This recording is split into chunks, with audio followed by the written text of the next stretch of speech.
She wore white the night they threw her away. Serena Vale knelt in the snow while her own mate spat the word unworthy at her face, and before the moon climbed the pines, hunters were already loading silver into their rifles with her name on every bullet. What they didn't know? The storm walking toward her wasn't death. It was something worse, something with yellow eyes and a crown. If you want to see a rejected girl become the Alpha King's terror of a queen, stay until the end. Drop a like and comment the city you're watching from. Let's begin. The dress didn't fit right.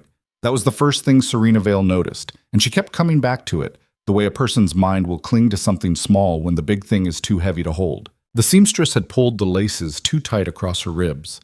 Every breath felt borrowed. The white silk was meant for a woman with wider shoulders. Her older cousin Nessa had worn it at her binding, and Nessa's mother had worn it before that. And the Vale women didn't throw away ceremonial cloth for something as small as the fact that Serena was built like a sparrow instead of a swan. "You'll grow into it," her aunt had said that afternoon, yanking the stays. "You'll grow into all of it. Him too." Serena hadn't answered. She'd looked at herself in the warped brass mirror that hung in the women's hall of the Ironwood pack house and thought, I don't want to grow into him. Then she'd hated herself for thinking it, because tonight was supposed to be the best night of her life. Outside, the snow had started coming down about an hour before dusk. Big, slow flakes, the kind that landed on your eyelashes and sat there like small cold hands. The Ironwood compound sat in a bowl of mountains up in the northern reaches. Pine and granite and black water, a country that had been wolf country since before there were roads through it. Generators hummed somewhere behind the main lodge. Someone was burning cedar in the ceremonial pit, and the sweet smoke carried all the way up to the window where Serena stood, watching the pack gather. They were coming from everywhere. Trucks with chain tires grinding up the switchbacks. Warriors in their dark coats, the elders in their silver-trimmed ones, the young mated pairs with their hands on each other like they couldn't quite believe they got to keep what they had. The fire threw their shadows long across the packed snow of the yard. It should have been beautiful. It was beautiful, she told herself. Stop it. Stop it, Serena. Stop it. You look like you're about to throw up. She turned. Her younger brother Tomas was in the doorway, 13 years old and already shaped like a man, shoulders too wide for the wool suit they'd stuffed him into. His hair was still wet from the bath, and he was holding a paper cup of something steaming. I'm about to throw up, she said. Don't. He crossed the room and handed her the cup. Chamomile. Their mother's trick. Aunt Riva said if you get sick on that dress, she'll skin you herself. Tell Aunt Riva to get in line. Tomas laughed. A real one, the kind that wrinkled his nose. And for a second the whole sick, tight feeling in her chest loosened. He was the only one in that house who treated her like a sister instead of a problem to be solved. Everyone else had been circling her for a year since her 18th birthday, since the Elder Council had confirmed what the pack had quietly known and quietly pitied her for. Serena Vale had been born mate-bonded to Lucian Crow. Lucian, who was 23 and gorgeous and the son of the Ironwood Beta, and whose wolf was already the size of a draft horse at an age when most men's wolves were still catching up to their shoulders. Lucian, who hadn't spoken to her in 3 months. He's here, isn't he? She said. Tomas's face did something complicated. Yeah, he got here about 20 minutes ago. Did he come in through the lodge? No, he went straight to the fire. She closed her eyes. In the old protocols, the mate came to the women's hall first. Came and laid a hand on the door and waited there, not speaking, not entering, just a presence on the wood. It was symbolic. It meant I'm here for her, before I'm here for anything else. That was how her father had come for her mother. That was how her grandfather had come for her grandmother.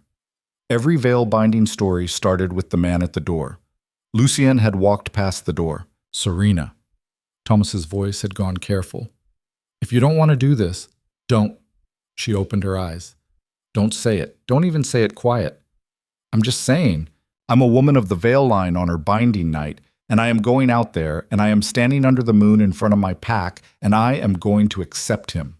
That's what we do. That's what I do. Her voice cracked on the last word, and she made a short, humiliating sound that was almost a laugh. And he'll accept me back, and it'll be fine, and I'll grow into him. Tomas looked at her the way you look at something that's already broken and doesn't know it yet. "Okay," he said softly. "Okay, Serena." She drank the tea in 2 long, scalding swallows. It burned the roof of her mouth. Good, she thought. Something to feel.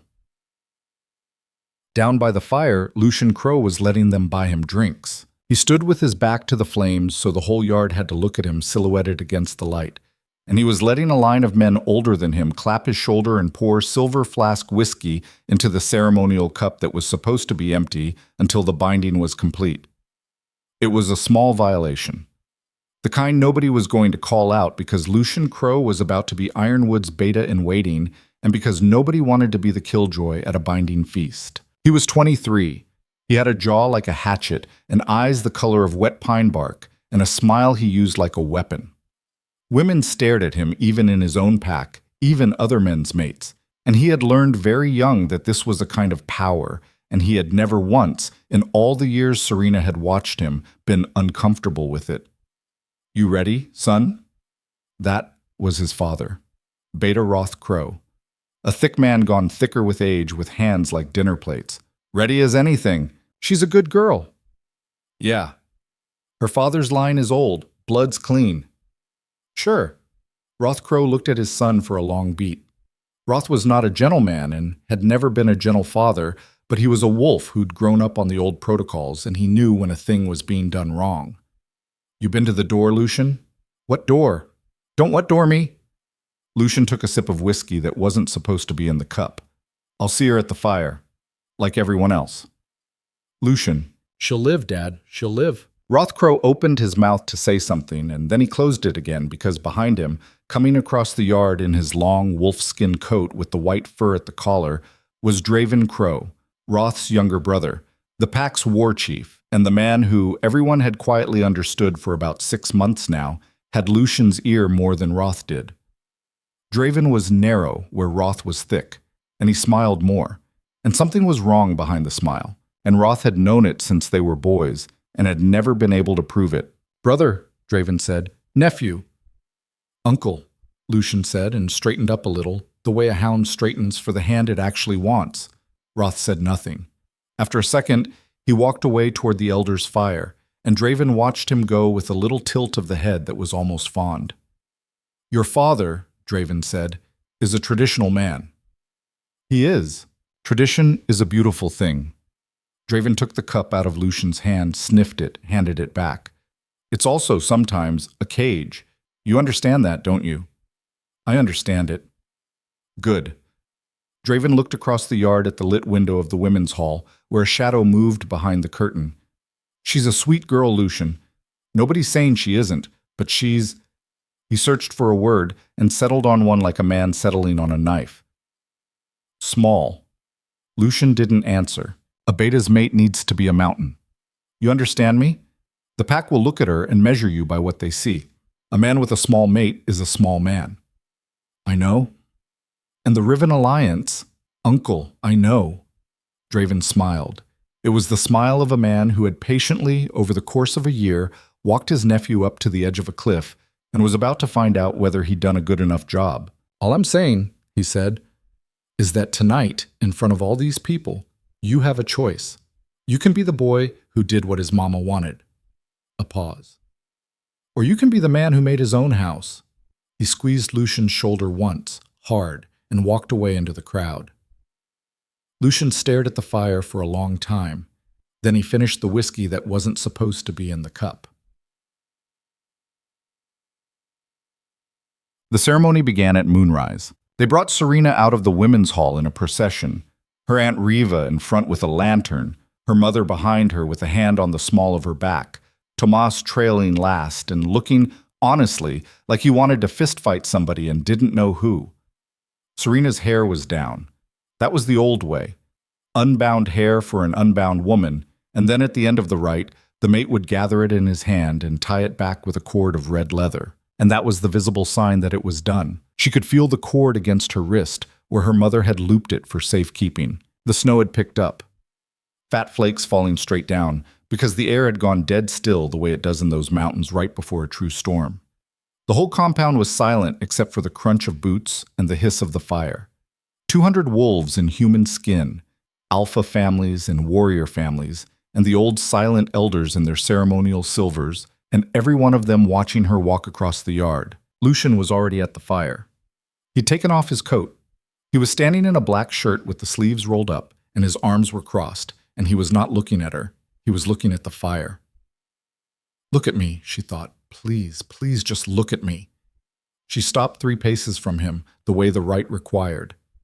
Her mother touched the small of her back one last time and stepped away. The high elder, old Morin Vale, her great-uncle, the man who had named her when she was 6 hours old, stepped between them with the binding bowl. He was 91 years old, and his voice still came out like river stone.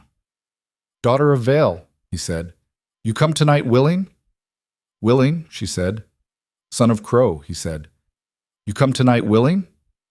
Silence. Morin Vale was old enough and had lived through enough to know that sometimes silence at a binding meant a man was gathering himself, and sometimes silence at a binding meant the whole sky was about to fall on everyone's head.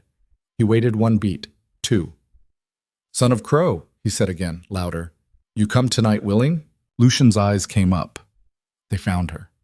And for just a second, she'd remember this second for the rest of her life. She'd take it out and look at it when she was 50 years old and had forgotten half the other things about this night. For just a second, his face did something almost like pain.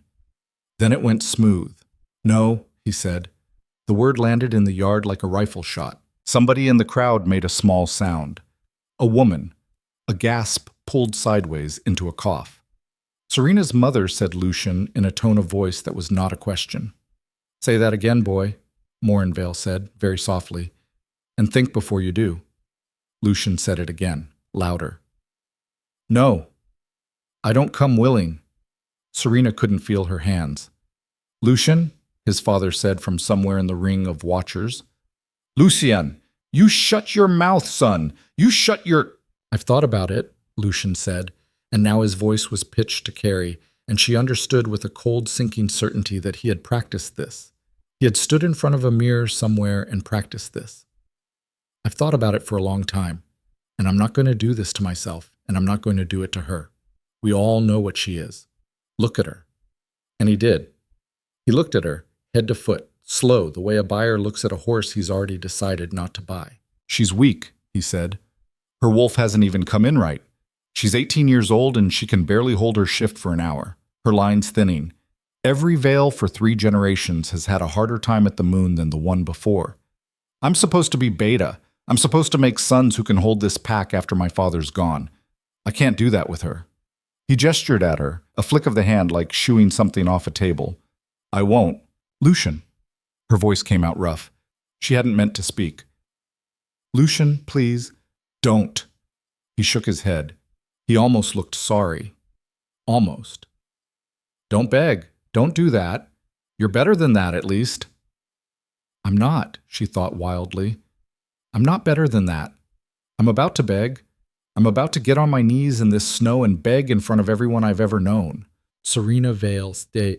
He said her full name, the way the rite required for this, and now she understood what was happening, and a sound came out of her that wasn't a word. "I reject you as mate. I reject the bond of blood and moon that was placed on us.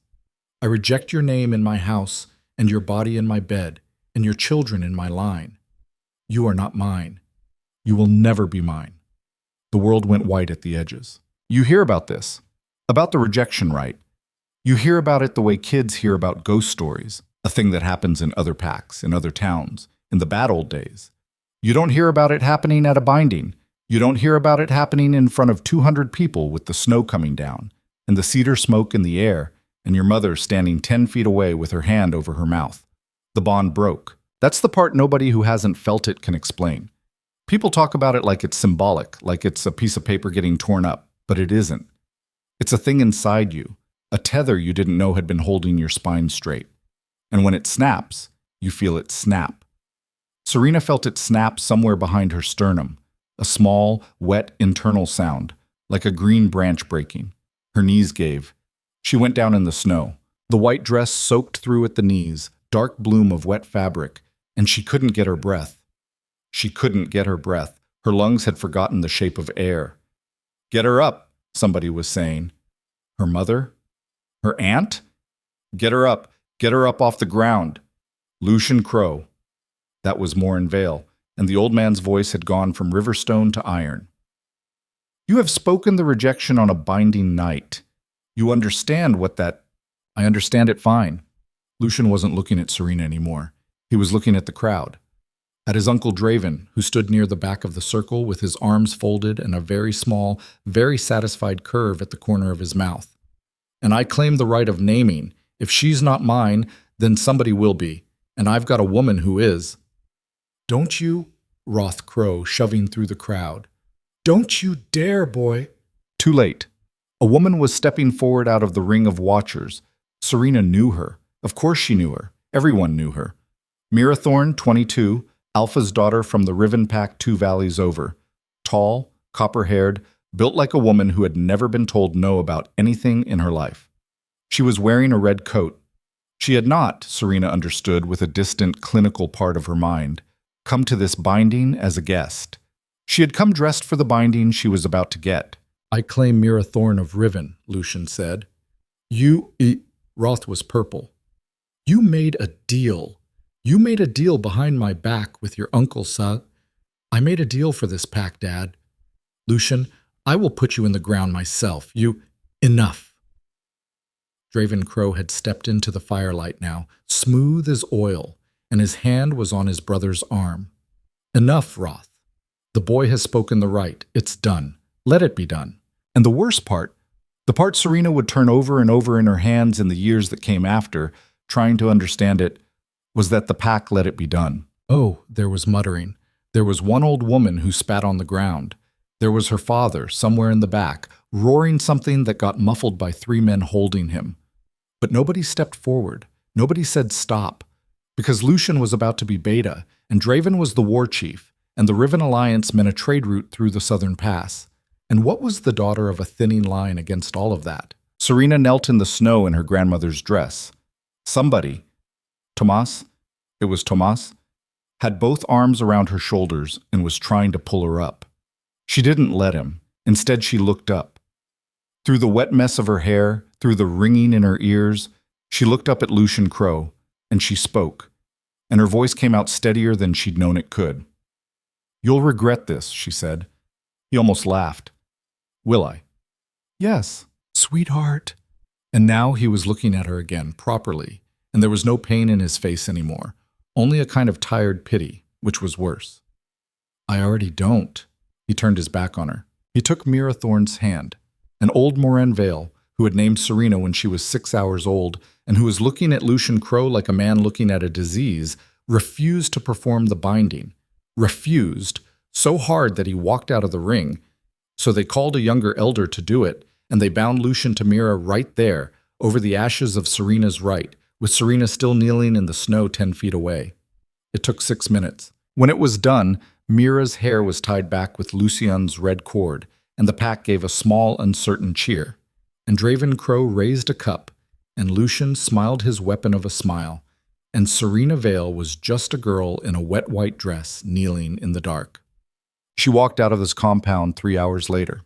They'd tried to put her to bed. Her mother had tried. Tomas had tried.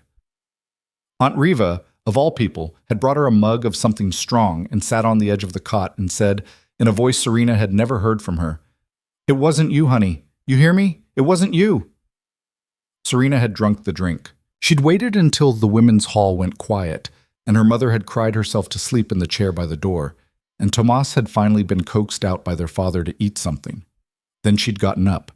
She'd taken off the wet dress.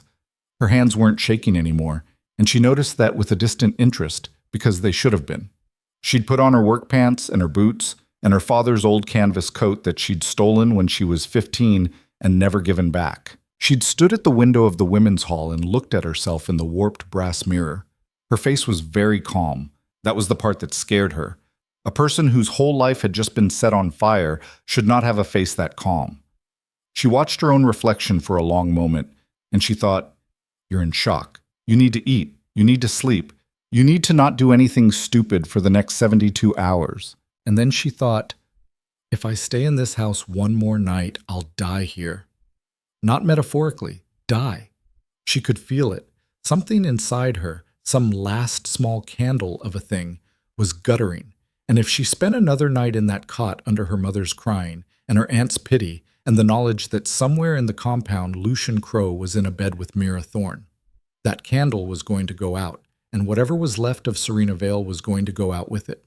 So she walked. She went out through the kitchens, past the banked ovens and the racks of cooling bread, and nobody stopped her because who would stop her? A girl in boots and a coat, a girl who belonged to this house. She went out the side gate. The guard was her cousin Peter, and he was drunk and asleep sitting up, and she walked right past him. The snow had stopped. The moon was up, full, fat, stupidly beautiful over the pines, and the yard was silver, and her breath came out in a white cloud, and her boots crunched, and she walked. She didn't know where. She just walked. North, because north was away. Up the switchback road, past the last of the perimeter lamps, into the tree line. The pines closed over her head. The moonlight came down in slabs between the trunks. She walked for what felt like a long time and was probably an hour. And then she stopped, because her legs had started shaking and she realized she'd been crying for a while without noticing. She sat down on a fallen log. She put her face in her hands. "It wasn't me," she said out loud, testing it, the way Aunt Reva had said it. Her voice sounded very small in the trees. "It wasn't me. It wasn't me. It wasn't me." It didn't help. Saying it didn't help. Because even if it wasn't only her, even if there was a deal with the Rivens and an uncle's whisper and a political machine she hadn't even known was turning, Lucian had still looked at her. He had still looked at her, and his wolf had still chosen, and it had still chosen no. A man's wolf doesn't lie. That's the first thing you learn. A man can lie, a man can cheat, a man can break every word he's ever given. But his wolf knows. His wolf sees. Lucian's wolf had seen her and said no. She bent over on the log and cried the ugly kind, the kind that comes up out of your stomach. And she thought, I am so tired. I am so tired, and I don't want to go back, and I don't want to go forward, and I just want to lie down in this snow and not have to be anything. That was when she heard the footsteps. 3 of them, maybe 4, coming up the slope behind her, quiet, careful, boots in the snow, and the wrong kind of quiet. Not the quiet of people who didn't want to scare the deer, the quiet of people who didn't want to scare her. Serena sat up. Her hand went, without her telling it to the knife at her belt. It was a small knife, a girl's knife, for cutting apples and twine. Her father had given it to her when she was 10. "Who's there?" No answer. The footsteps stopped. Then a voice. Male. Close. Too close. Closer than the footsteps should have been, which meant there was another one she hadn't heard. "Easy, sweetheart. Easy. Don't run." She ran. She went off the log sideways, into the trees, boots skidding in the crust, and behind her someone swore and someone else laughed. Laughed, which was the part that made her understand, finally, what was happening. And then the first bolt went past her ear and stuck in a pine trunk with a wet thunk, and she saw the shaft of it as she went past, the dull gray metal head of it, and she thought, with a clarity that was almost funny, silver. They're using silver. They weren't just trying to catch her, they were trying to kill her. She ran. Her boots weren't made for this, and her lungs weren't made for this, and the cold was already in her chest like a fist, but she ran, down the slope, across a frozen creek, the ice booming under her weight, up the other side. The second bolt caught her in the meat of her upper arm. She didn't feel it go in.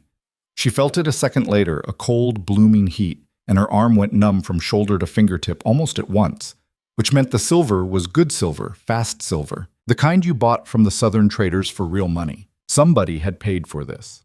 Somebody had paid for this tonight.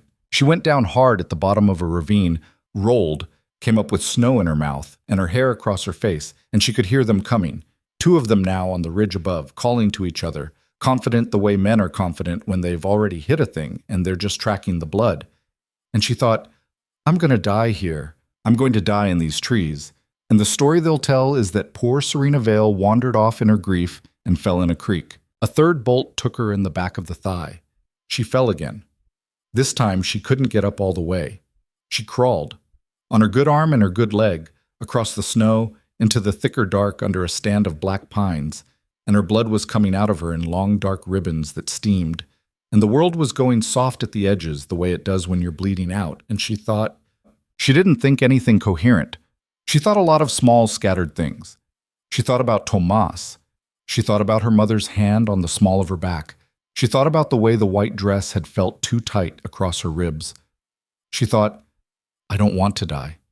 She thought, I don't want to die, and I don't want him to win. And somewhere very far down, underneath all of that, in a place she hadn't even known she had, a place her wolf had been curled up in, small and sleeping, and everyone had always said, weak, something moved. Not fully. Not yet. Just a breath. A shifting. Like a big animal deep in a cave turning over in its sleep and opening one eye. Not yet, something in her said. Not her voice. Something older than her voice. Not here, not like this. Get up. She got up. She didn't know how. Her leg wouldn't take her weight, and her arm was a lump of cold meat, and the silver was crawling up her veins like ice water, but she got up and she staggered, deeper into the pines, deeper into the dark.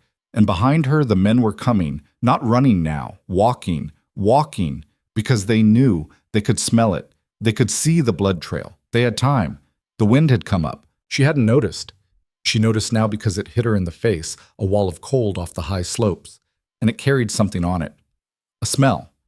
Wolf, but wrong. Bigger than wolf, older than wolf, a smell that didn't belong to any pack she'd ever stood downwind of. The men behind her noticed too. She heard one of them say, "The hell is that?" She heard the other one say, "Shut up." And then, from somewhere up on the high slope, in the dark beyond the moonlight, a sound, not a howl. A howl has music in it. A howl has a throat shape. This was lower, flatter, a sound like a piece of the mountain clearing its throat. The silver in her veins made everything swim. She stumbled against a tree.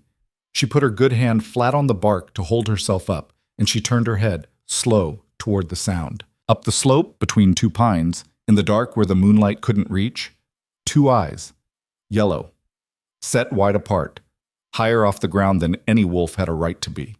They were looking at her, not at the men, at her. She heard one of her hunters, the voice that had told her, "Easy, sweetheart," say very quietly, "Oh no." She heard the safety come off a rifle. She heard the thing on the ridge move. It didn't run. It didn't charge. It just came, down the slope, quiet as falling snow. And the yellow eyes got bigger and bigger, and the smell of it rolled over her. Wolf and iron and winter. And the last thing Serena Vale thought before her leg gave out under her and she went down in the snow for the last time was, "It's gonna take me. Whatever it is, it's gonna take me and I don't even care." She hit the ground. The cold came up to meet her cheek in the snow, her hair in her mouth. Somewhere above her head, very close now, a rifle cracked, once, twice, and somebody screamed, a man screaming, which was a sound she had never heard before. And then there was a sound like wet cloth tearing, and the scream stopped. Footsteps. Running. A second rifle crack, farther off. Another wet cloth sound. Silence. Then, closer. The crunch of something very large walking toward her in the snow. She couldn't move. She couldn't open her eyes. The silver was in her heart now. She could feel it, a slow, cold hand closing. She waited for the teeth. They didn't come. Instead, warmth. A big warmth settling over her. A hand she understood dimly. A human hand, bare, on the side of her neck, feeling for her pulse. Calluses. The hand was enormous. The hand was shaking, which surprised her. A small surprise, very far away, because whatever this was, whoever this was, shouldn't have been shaking. A voice. Male. Low. Close to her ear. Rough like a voice that didn't get used often. And under the roughness, something that she didn't have a name for, something that sounded almost like grief. No. Just that word. Once. Then quieter, with a kind of wonder under it, and a kind of anger, and a kind of something else that was maybe the most frightening of all. A quietness, a certainty, like a door closing in a deep part of a house. Mine. The hand slid under her shoulders, another one under her knees. She was lifted. The world tilted and the moon swung across her closed eyelids, and she felt, through the fog of the silver and the cold and the dying, the shape of a chest under her cheek, broad, hot, moving with breath. And she felt that chest rumble with something that was not quite a growl and not quite a word, and she understood in the last thread of herself that was still thinking that she had not been saved. She had been taken. The man carrying her turned and began to walk up the slope, away from her pack, away from Lucian Crow and the fire and her mother and her brother and the wet white dress lying on the floor of the women's hall. The snow started again. By the time it covered the blood she'd left behind, Serena Vale was gone from Ironwood Country, and the 3 hunters her husband had sent into the trees to finish her, were gone from the world. And up on the high ridge, carrying her through the dark, Kael Virex, who had not, in 11 years as Alpha King of the Northern Reach, ever said that word about another living thing, looked down at the girl in his arms, at the blood drying on her mouth and the silver bruising her veins, and said it again, softer, to no one, to the moon. Mine. She came back to herself in pieces. The first piece was sound, a low crackle, wood giving up its last breath to fire, and under it a wind that wasn't her mountain's wind. The ironwood wind came down off the north passes in a dry, clean howl. This wind was wetter, slower, a wind that had crossed big country before it got to her. The second piece was smell. Smoke, but not cedar. Something resinous and strange, a pitch she didn't know. Under the smoke, old stone. Under the stone, wolf, a lot of wolf, banked down the way of firebanks, presence without heat. The third piece was pain. She came awake all the way on that one. Pain in her arm where the bolt had gone in, pain in the back of her thigh, a deep marrow pain in her chest like somebody had put a hand inside her ribs and squeezed. She tried to sit up, and a woman's voice, sharp and irritated, said, "Lie down before you tear it open again, you stupid girl." Serena lay down. She opened her eyes. The ceiling was black stone, rough-hewn, 12 feet up, and scarred with the marks of old tools.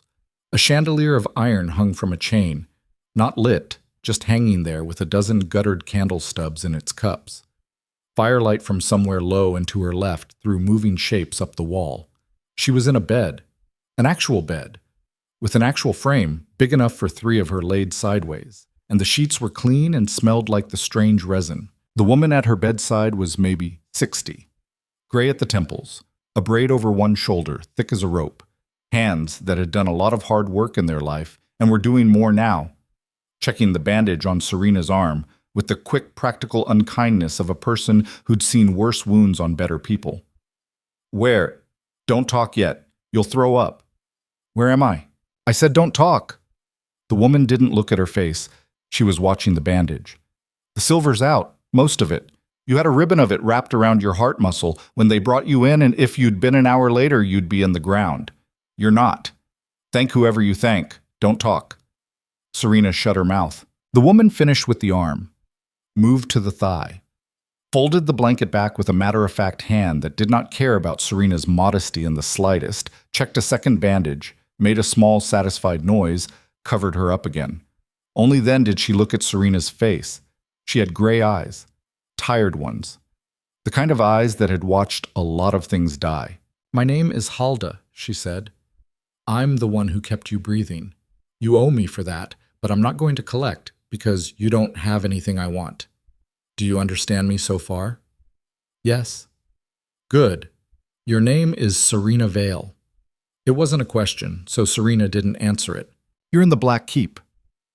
Halda let that sit for a second, watching Serena's face to see if she knew what that meant. Serena did. Every pup in every pack from the Ironwoods to the southern trade rivers knew what the Black Keep was.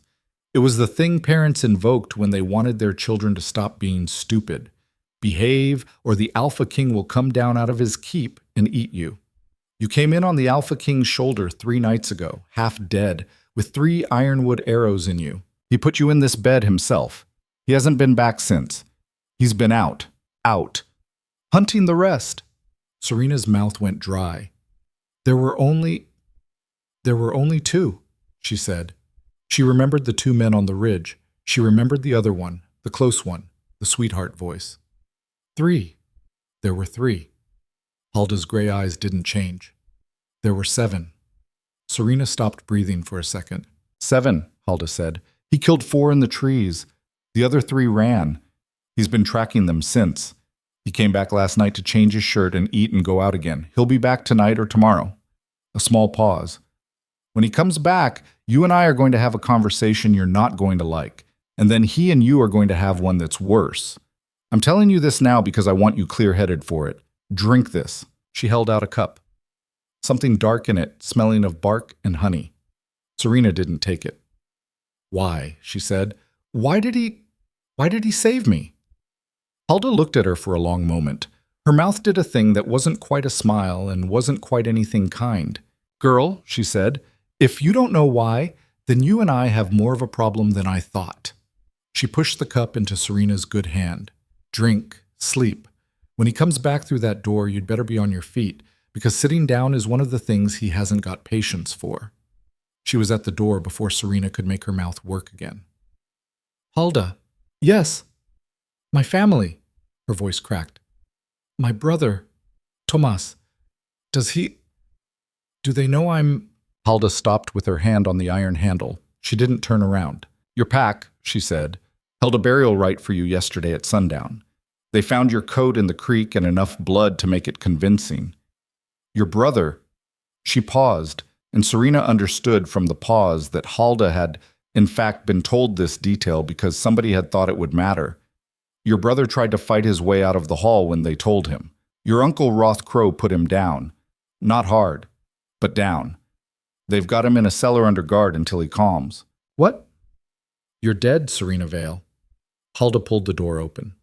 Cold air from a stone corridor sighed in across the floor. As far as everything south of this mountain knows, you died in those woods 3 nights ago. And the people who wanted you dead are sleeping easier for it. If you want to stay that way, which is the only thing keeping your brother alive right now, by the way, you will drink what I gave you and you will rest and you will not scream at the ceiling. I'll be back at dawn. The door shut. Serena sat in the big bed in the candle-dim room and listened to her own breathing.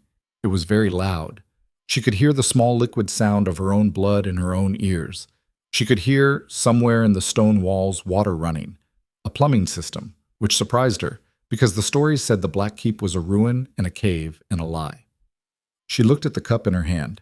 She didn't drink it. She put it down on the stone shelf built into the bed frame, and she got her good arm under her and she swung her legs over the edge of the bed, and the pain in her thigh turned the whole room white for a second.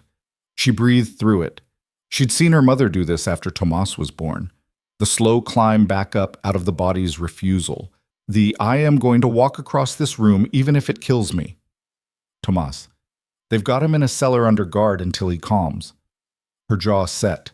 She stood up. The floor was cold under her bare feet. Flagstone, black, smooth in the middle from centuries of boots and rougher at the edges. There was a long shirt on her, clean homespun, not hers, down to her knees, and nothing else. Somebody had taken the work pants off her. Halda, probably. She didn't let herself think about anyone else. She got to the window. The window was a slit in 4 feet of stone, wider inside than out the way old battle windows were. She put her forehead against the cold glass and she looked, and her stomach did a slow, cold roll. She was very high up. The Black Keep sat on a shoulder of a mountain she didn't know the name of, the way the really old fortresses did, built right into the living rock, so you couldn't tell where the mountain stopped being mountain and started being wall. Below her was a sheer drop into a valley full of pines, and past the pines a black river, and past the river another range of mountains, and past those mountains a sky that was just starting to go gray with morning. Nothing she saw was ironwood country. Not a ridge, not a pass, not a single mountain shape she'd grown up memorizing. He'd carried her a long way. She slid down the wall until she was sitting on the flagstones with her back to the stone, and she wrapped her good arm around her knees, and she didn't cry. She'd cried enough for a month in those woods. She'd cried on Tomas's arms. She had a sense now that she'd used up a quota of something and was going to have to live on the other side of it for a while. Instead, she made a list. She'd been doing this since she was 12. When her wolf had failed to come in on the first moon call and everyone had started looking at her with that specific sideways pity, she'd started making lists in her head. Things I know. Things I don't know. Things I can find out. Things I have to assume. It had kept her sane through a decade of being the small one, the weak one, the veil girl whose mate was going to have to be patient with her. Lists were a kind of armor a person could put on without anyone seeing. Things I know, she thought. 1. Lucian tried to have her killed. Not Lucian alone. Lucian couldn't plan his way out of a grain sack. Draven Crow had put men in those woods. Draven had probably put Lucian up to the rejection too, with that whispered little poison about small mates and small men. Draven had wanted her dead before she got a chance to become anything, which meant Draven had seen something in her worth being afraid of, which was, it wasn't funny exactly, but it was close to funny. The first time in her life anybody had thought her worth being afraid of. 2. Her pack had buried her. They'd taken her blood-soaked coat and they'd held her right and they'd shut the door. Maybe because they believed it. Maybe because they'd been told to believe it. It didn't matter which. What mattered was that if she walked back into Ironwood country wearing her own face, she would be walking into a pack that had already decided, collectively, that her story was over. And people who had agreed on a story did not like being corrected. They would hate her for surviving because her surviving would make them wrong. Small towns, small packs, same thing. 3. Tomas was alive. For now. Until he calms could mean a day or a week or a year, and she didn't know which, but he was breathing, and as long as he was breathing, she had a job to do. 4. She was in the Black Keep. The Alpha King had taken her. The Alpha King had said mine over her dying body in the snow. She didn't know what that meant. She knew what people said it meant. She'd heard the stories her whole life. Everybody had. But the stories about the Alpha King also said he killed Ironwood wolves on sight. And she was an Ironwood wolf, and she was alive, so the stories were at least partly wrong. 5. Hulda didn't like her. Hulda also hadn't let her die. Those two things were not necessarily a contradiction. 6. The door opened. She hadn't heard anyone on the stair. That by itself told her something, because the corridor outside was stone, and whoever it was wasn't a small person. She looked up from the floor. He had to duck to come through the door. He was a big man. Not in the puffed-up way of the warriors back home, who carried their size in their shoulders and their chests like a thing they were showing you. He was big in the way a bear is big. The proportions right, the movement quiet. A person whose size was the least interesting thing about him once you got past it. Dark hair, cut rough, shoulder length, pushed back from his face with one hand that was dark to the wrist with something that wasn't mud. He was wearing a black wool shirt that was wet across the chest and a pair of trousers that had seen a creak recently. There was a long knife at his hip in a plain sheath, no ornament on him anywhere, no ring, no chain, no mark of rank. If you'd seen him on a road, you'd have thought, woodsman, maybe, trapper. Then he looked at her and you'd have thought something else. His eyes were not quite yellow and not quite green. They had that low-light shine wolves got when their animals were close to the surface. His animal was at the surface. His animal had been at the surface for days. She could feel it in the room, a pressure, a heat, the specific crowding sensation of being in a small space with something that was barely human-shaped right now. He stopped 3 paces inside the door, and he looked at her sitting on the floor in the homespun shirt with her hair a wreck, and her bandaged arm and her bare feet on the cold stone, and he didn't say anything for a long time. "You're supposed to be in the bed," he said finally. His voice was low and flat and a little hoarse, like a voice that had been used to shout at somebody recently and hadn't cooled down yet. Not an accent she knew, not the southern drawl of the trade valleys, not the clipped consonants of the Ironwood highlands, something older, something from a part of the world she'd never been to. "I was," Serena said. "You're not now." No, he didn't argue. He didn't come closer either. He stood where he was, and the yellow-green eyes went over her, head to foot, in a way that was not the way Lucian had looked at her at the fire, not the buyer of a horse look, but not comforting either. It was the look of a man taking inventory of something he had recently retrieved at great cost, making sure all the pieces were where he'd left them.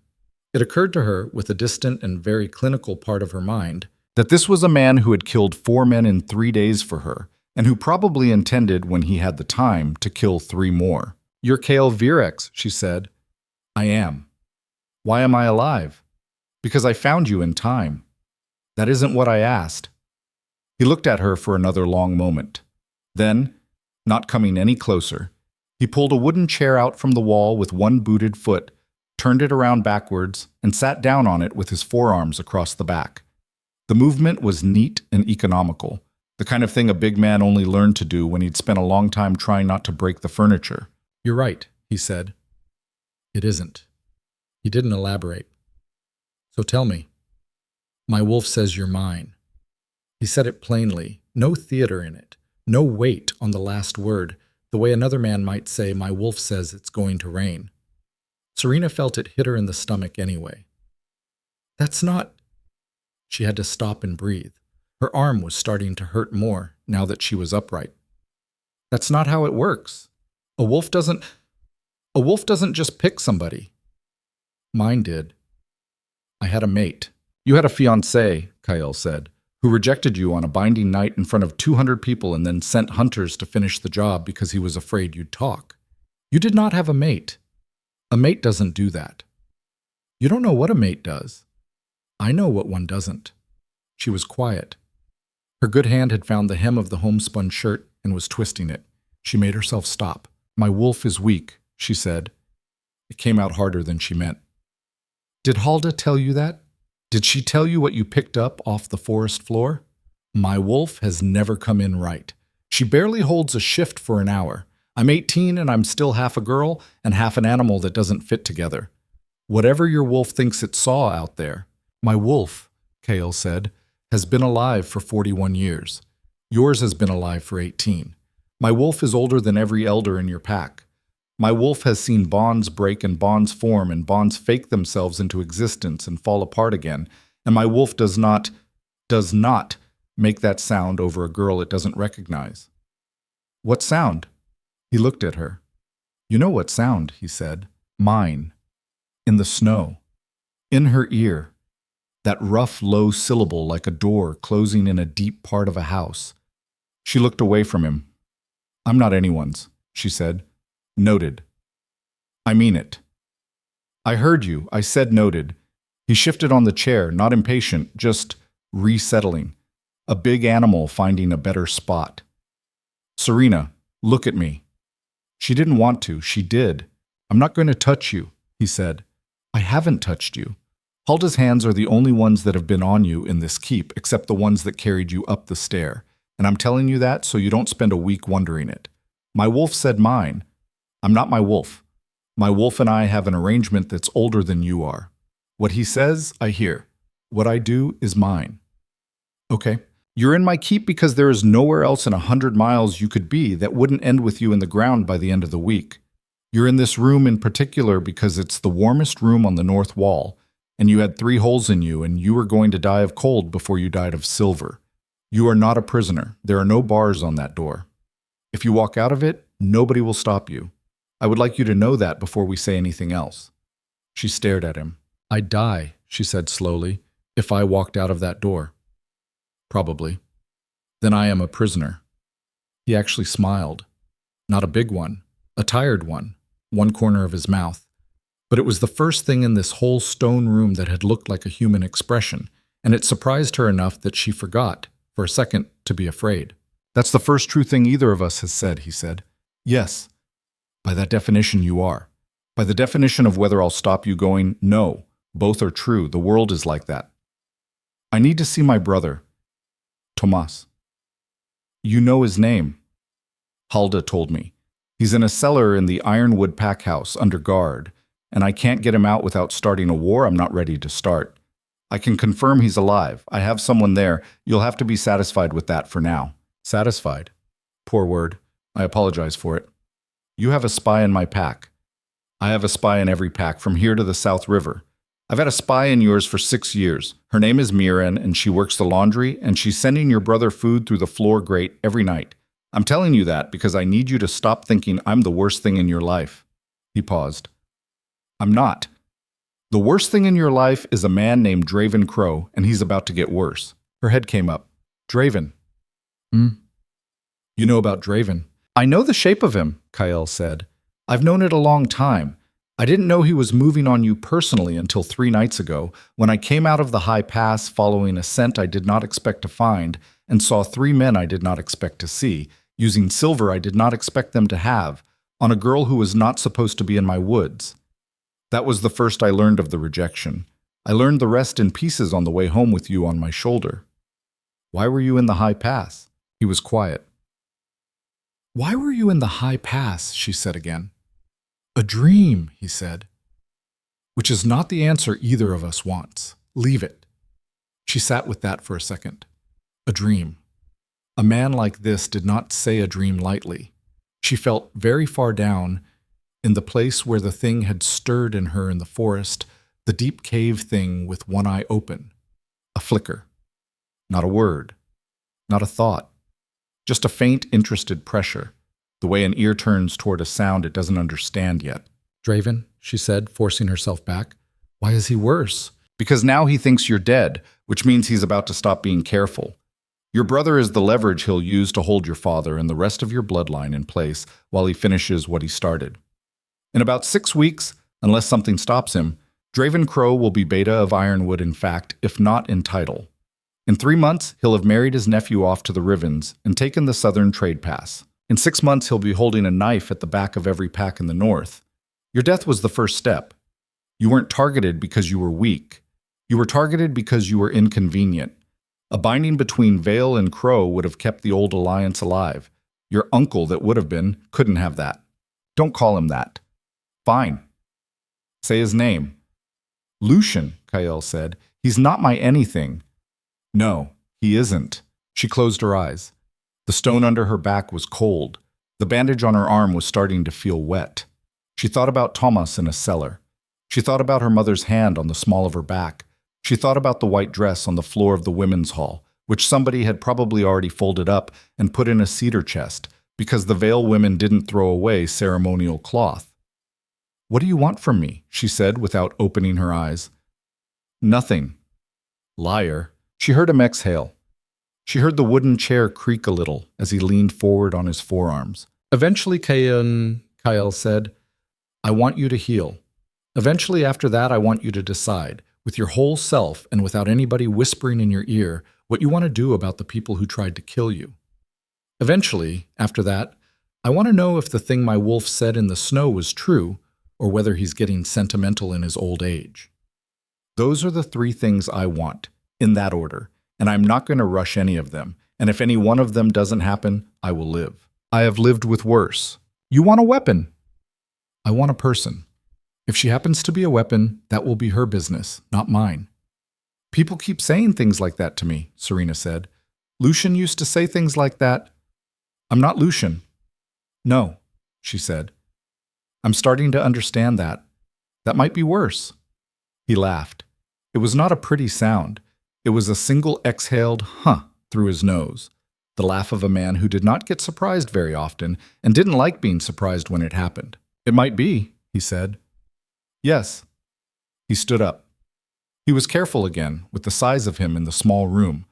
Stepped back, pushed the chair against the wall, didn't come toward the bed or the place where she was sitting on the floor. He went to the door, and he stopped with his hand on it, and he didn't look back at her when he spoke. Hulda's going to come back at dawn, he said.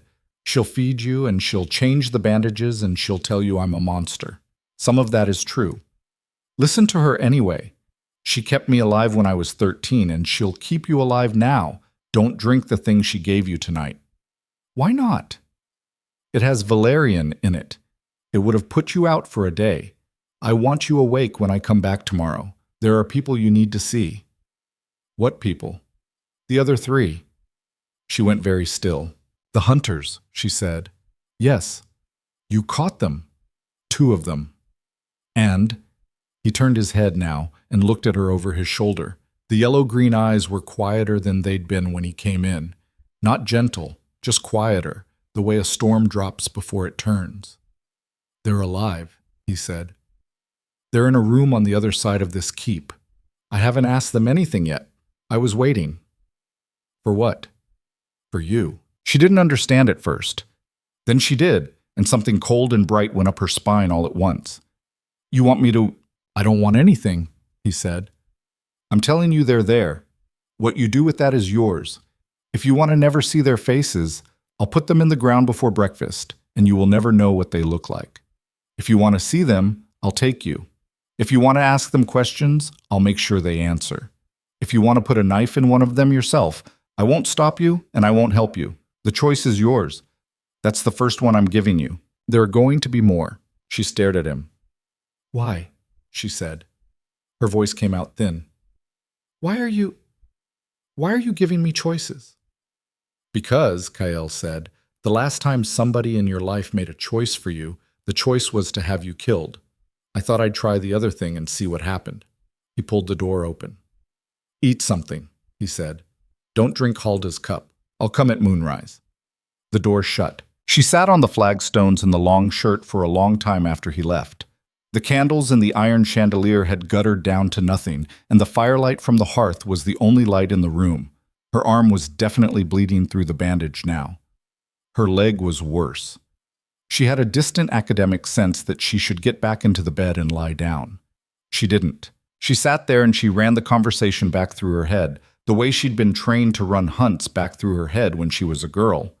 The Vale women hunted in their heads, even when their bodies were too small to hunt in the woods, her grandmother had said, and you got as good at it as you practiced. And she listened to Kyle Vierek saying, I am not going to touch you, and the choice is yours. And the last time somebody in your life made a choice for you, the choice was to have you killed. And she listened to her own voice saying, I'm not anyone's. And she listened, underneath all of that, to the thing in the cave in the back of her, the eye that had opened in the snow, and it said nothing exactly. But it was listening, too. It was listening very hard. Halda came at dawn with a bowl of something thick and a fresh set of bandages and the specific facial expression of a woman who had expected to find her patient dead or stupid, and was annoyed to find her neither. You didn't drink it. No. Huh. Halda set the bowl on the shelf and crouched down in front of Serena with a grunt. He told you not to. Yes. Stand up. Let me see the leg. Serena stood. The room pitched a little and steadied. Halda peeled the bandage back with practiced roughness and made the small, satisfied noise from the night before. Not bad. You're a healer. I'm not. Your body is. Same thing. Halda rewrapped it, faster than Serena could follow, and nodded at the bed. Sit. Eat. We'll talk. Serena sat on the edge of the bed. The bowl was bone broth with barley and shredded meat she didn't recognize. Gamey, dark, rich. She realized she was starving. She'd been starving for 3 days and her body hadn't wanted her to know. She ate 4 spoonfuls before she made herself slow down. Halda watched her eat, not unkindly, assessingly. He talked to you, Halda said. Yes. How much? Enough. Did he say the word? Serena stopped with the spoon halfway to her mouth. Which word? She said, which was stupid, because there was only one word. Halda's mouth did a thing. He said the word. Is that normal for him? Girl, Halda said, in the 11 years I have been under this roof, the Alpha King has said that word about exactly one living thing in my hearing, and she is sitting in front of me drinking my broth too fast. Slow down. Serena slowed down. I need you to understand something, Halda said. I am not going to sugar it, because I have watched 8 women walk in through that door with a man looking at them the way he looks at you, and none of them were the right one. And the thing on the other side of being wrong in this place is not gentle. You understand me. He said his wolf says His wolf has said it before, twice. Once about a northern woman named Ilka when he was 22, and once about a trader's daughter from the eastern roads when he was 30. Both those women are dead. Not by his hand. By the hand of what came for them once they were known to be his. Do you understand what I'm telling you? The broth went cold in her mouth. You're telling me, Serena said slowly, that being his is being claimed by him is a target on your back bigger than the one you already have. Yes. Halda's gray eyes did not look away. Draven Crow, whatever else he is a small man with a small plan. The things that will come for you if the word mine gets out of this keep are not small. There are houses older than this one, in the far north and across the water, that will take it as a declaration. They have been waiting 11 years for him to declare. They have been hoping he wouldn't. If he puts a mark on you, Serena Vale, you will not have one enemy. You will have 7, and the ones that frightened Kale Virix when he was young are still alive. Serena set the bowl down. She had a sudden sharp image of the Black Keep the way she'd seen it out the window. The sheer drop, the Black River, the mountains past the mountains, a whole country of strangers and dangers she had no map for. Then why, she said, did he save me? Hulda was quiet for a long beat. Because, she said, when the wolf says the word, the man does not get a vote. But he's telling you he's giving you choices. He is. He's a better man than the one you had. But understand, girl, his choices and his wolf's are different choices. He will not stop you walking out that door. His wolf will not be able to bear it, and you will see what a man looks like when his wolf is not able to bear a thing. I have seen it once. I do not recommend it. Serena swallowed. What should I do? She said, and her voice came out very small, the old small voice, the Vale girl voice, and she hated it in her own ears. Hulda stood up. She picked up the bowl. Serena had only eaten half. Hulda didn't comment, and she went to the door. She stopped with her hand on it. He's taking you to see the hunters tonight, she said. Yes. Don't flinch when you see them. I won't. You will. Everybody does the first time, but try not to, and don't ask them questions yourself. Let him. They'll answer him. They won't answer you, and you don't want them to see you before you've decided what they're going to see. Keep your face still. Keep your hands out of fists. You're a dead girl they tried to bury, and the longer it takes them to understand that, the more you get out of them. Do you hear me? Yes. And Serena, Hulda looked at her, when you decide what to do with them, because you will decide, don't tell yourself you won't. Do it clean. No speeches. No, do you remember what you did to me? They remember. Just do it clean. It's kinder than you think, to them and to you. She left. Serena sat alone in the stone room with the half-finished bowl of broth and a light that was turning the window into a gray square. Somewhere in the walls the water ran. Somewhere much farther off, down in the valley, a wolf howled. Not a pack wolf, a lone one, the ragged voice of something on the wrong side of a territory. She thought about Tomas in the cellar. She thought about her mother, who would be lighting the morning candle at sunrise, a fat red one in a blue dish that had been in the Vale women's hands for 4 generations, and who did not know her daughter was alive. She thought about Lucian Crow sleeping in a room somewhere with another woman under a red leather cord that was supposed to have been hers. She thought about Draven Crow, the smooth smile, the hand on the shoulder, the patient, quiet uncle who had walked his nephew up to a cliff and pushed. And she thought about Kyle Virix saying, I want a person. If she happens to be a weapon, that will be her business. She put her hand flat on her stomach, under the homespun shirt. Under her hand, under the skin, under the meat. Down in the deep cave of her, the place where her wolf had been sleeping curled up and small for 18 years and everybody had agreed was never going to amount to much. The thing with the yellow eye was awake. Not open all the way. Not moving. Just awake. Listening. All right, Serena said out loud to nobody. Her voice was steady. All right. We'll see. At moonrise, she was ready. She had washed her face in the basin Hulda had left. She had braided her hair down her back with one hand, slowly, badly, because her left arm still wouldn't fully lift, and she had not asked Hulda to do it for her. She had put on the clothes that had appeared folded at the foot of the bed while she was dozing, black wool trousers that were too long and had been rolled at the ankle by somebody who had measured her while she slept, a dark shirt cut for a woman's shoulders that nobody in this keep should have had, and a pair of soft leather boots that fit. Somebody had thought about her. Somebody had measured. She tried not to have a feeling about that. When Kyle opened the door, he did not come inside. He stood in the corridor with the lantern in one hand and looked at her standing in the middle of the room in the black clothes with her braid and her pale face and the bandaged arm held careful across her ribs. He looked at her for a long beat. You sure? He said. No, Serena said. Take me anyway. He stepped back to let her pass. The corridor outside her room was long and cold and lit every 20 paces by an iron sconce. They walked. She kept up.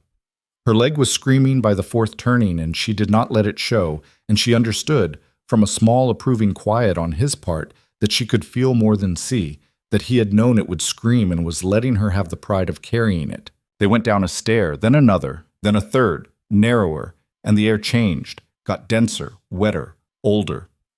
Somewhere behind a door she heard a man cough, and another man say something short and sharp in a language she didn't know. Kyle stopped at a door banded in black iron. He set the lantern down on a shelf cut into the stone. "Last chance," he said. "Open it. Serena, if you want to turn around right now and go back up those stairs, I'll take you up them and I'll put them in the ground, and you will never see their faces. You lose nothing by that. Open it." He looked at her for one more breath. Then he put his hand on the iron ring, and he pulled. The door swung inward on hinges that had been oiled sometime recently. A quiet, considered sound, and the smell came out first. Sweat, piss, old blood, the specific dense animal smell of men who had been kept in a small room for 3 days and were afraid. And under it, the smoky sweet of whatever resin the Black Keep burned in its lamps. There were 2 of them. They were chained to the wall. Not cruelly, chains long enough that they could sit or stand or lie down, but not reach each other.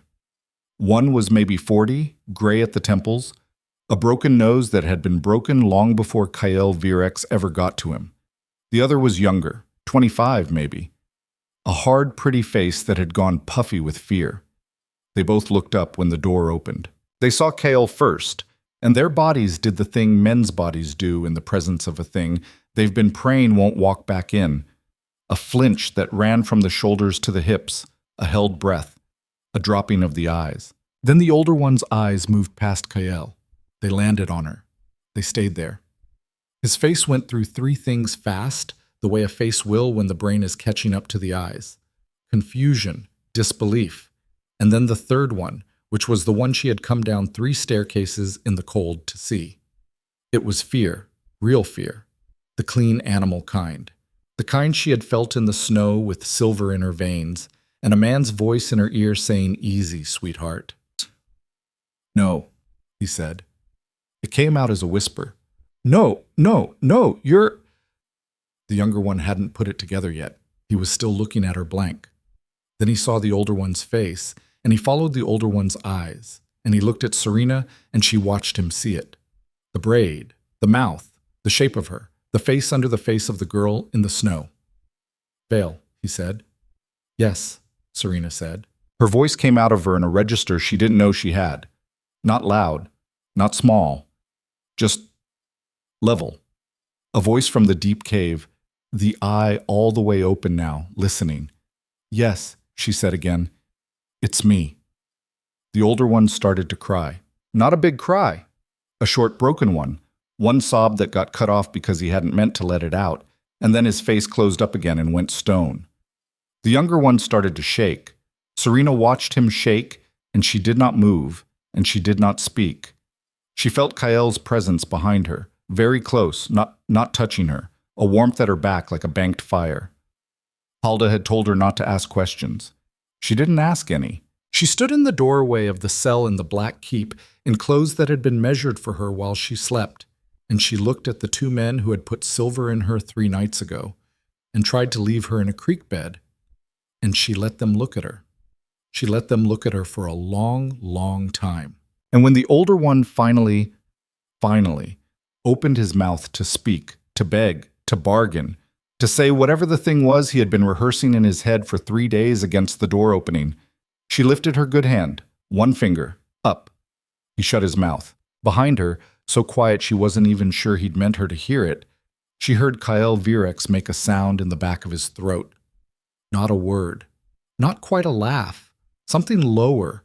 Something like a man watching a thing he had only half believed in walk across a room for the first time. The lantern guttered in the stone hall. Serena Vale, who had been buried yesterday at sundown, who was a dead girl in every pack south of this mountain, who had been weak and replaceable and unworthy under the moon 4 nights ago, lowered her hand and turned her head and spoke to the Alpha King standing at her shoulder. "Ask them," she said. "Who paid?" Kael stepped past her into the cell. He did it slowly. That was something she'd notice about him a lot over the weeks to come. That a man that big moved like a man who had learned, young, that the cost of moving fast was things breaking that shouldn't break. He walked past her shoulder and the room changed shape around him. The older hunter's eyes went from Serena's face to his boots. The younger one made a small, humiliated sound in his throat and pressed himself back against the stone wall like he was trying to push his spine through it. Kael didn't touch either of them. He pulled out a low wooden stool from the corner and set it down in the middle of the cell, equidistant from the two men, and he sat. Forearms on his knees, hands loose between them. The lantern light hit the side of his face, and his eyes were yellow-green and perfectly calm. "You heard the lady," he said. The older one swallowed. I want to stop you there." Kael's voice was almost friendly. "Before you say the next word, because the next word is going to be no. And I want you to have a chance to say something else instead. You can say, 'I'll tell you.' You can say it was a man named. You can say, 'Please.' All of those are words I can work with. 'I don't know' is not a word I can work with. 'I don't know' is going to take us to a place neither of us wants to go. Do you understand me?" The older one's throat worked. He was staring at the flagstones. "I understand you," he said. "Good." "But The man's voice cracked. "Alpha King, I swear on my mother, I don't have a name. I've got a middleman. I've always had a middleman. That's the whole point. You pay a middleman, so you don't—" "Who's the middleman?" "A man out of Stone Ford goes by Arik. I don't know his last name. Nobody does." "What does Arik look like?" "Thin, scar across the—" The man touched his own chin. A jerky little movement, the chains rattling. "Across here. He runs cards in the back of the inn there, the Ford house. That's where you find him. You go to the cards, and you lose a little, and then you stay after." "And 3 nights ago, Arik paid you to do what, specifically?" "Said there was a girl walking out of an ironwood binding. Said she'd been thrown over. Said her people wouldn't look hard for her if she didn't come back." He used those words. Those words, yes. What else did he say? The older hunter licked his lips. Serena watched him do it and thought, with the detached part of herself that was running the inventory, that he was about to tell a lie, and that Kael knew he was about to tell a lie, and that this was the interesting part of what was going to happen next. "Nothing else," the man said. "Said it was a clean job, girl alone, silver provided, pay on proof." Kael looked at him for a long second. "Marek," he said. The hunter's head came up. The little whites showed around his eyes. "You didn't—" Kael kept his voice level. "You didn't tell me your name. I know your name. I know the name of your wife. I know the name of the boy she's carrying. I know where you grew up, and I know the name of the aunt who raised you after your mother passed. And I know that 2 winters ago you did a piece of work near the pass that cost a family named Dane, their oldest son. And I know that the only reason you are breathing right now is that my interest in you is not personal. Do you understand what I am telling you?" "I understand." "Good. Then try again. What else did he say?" Mark stared at the floor.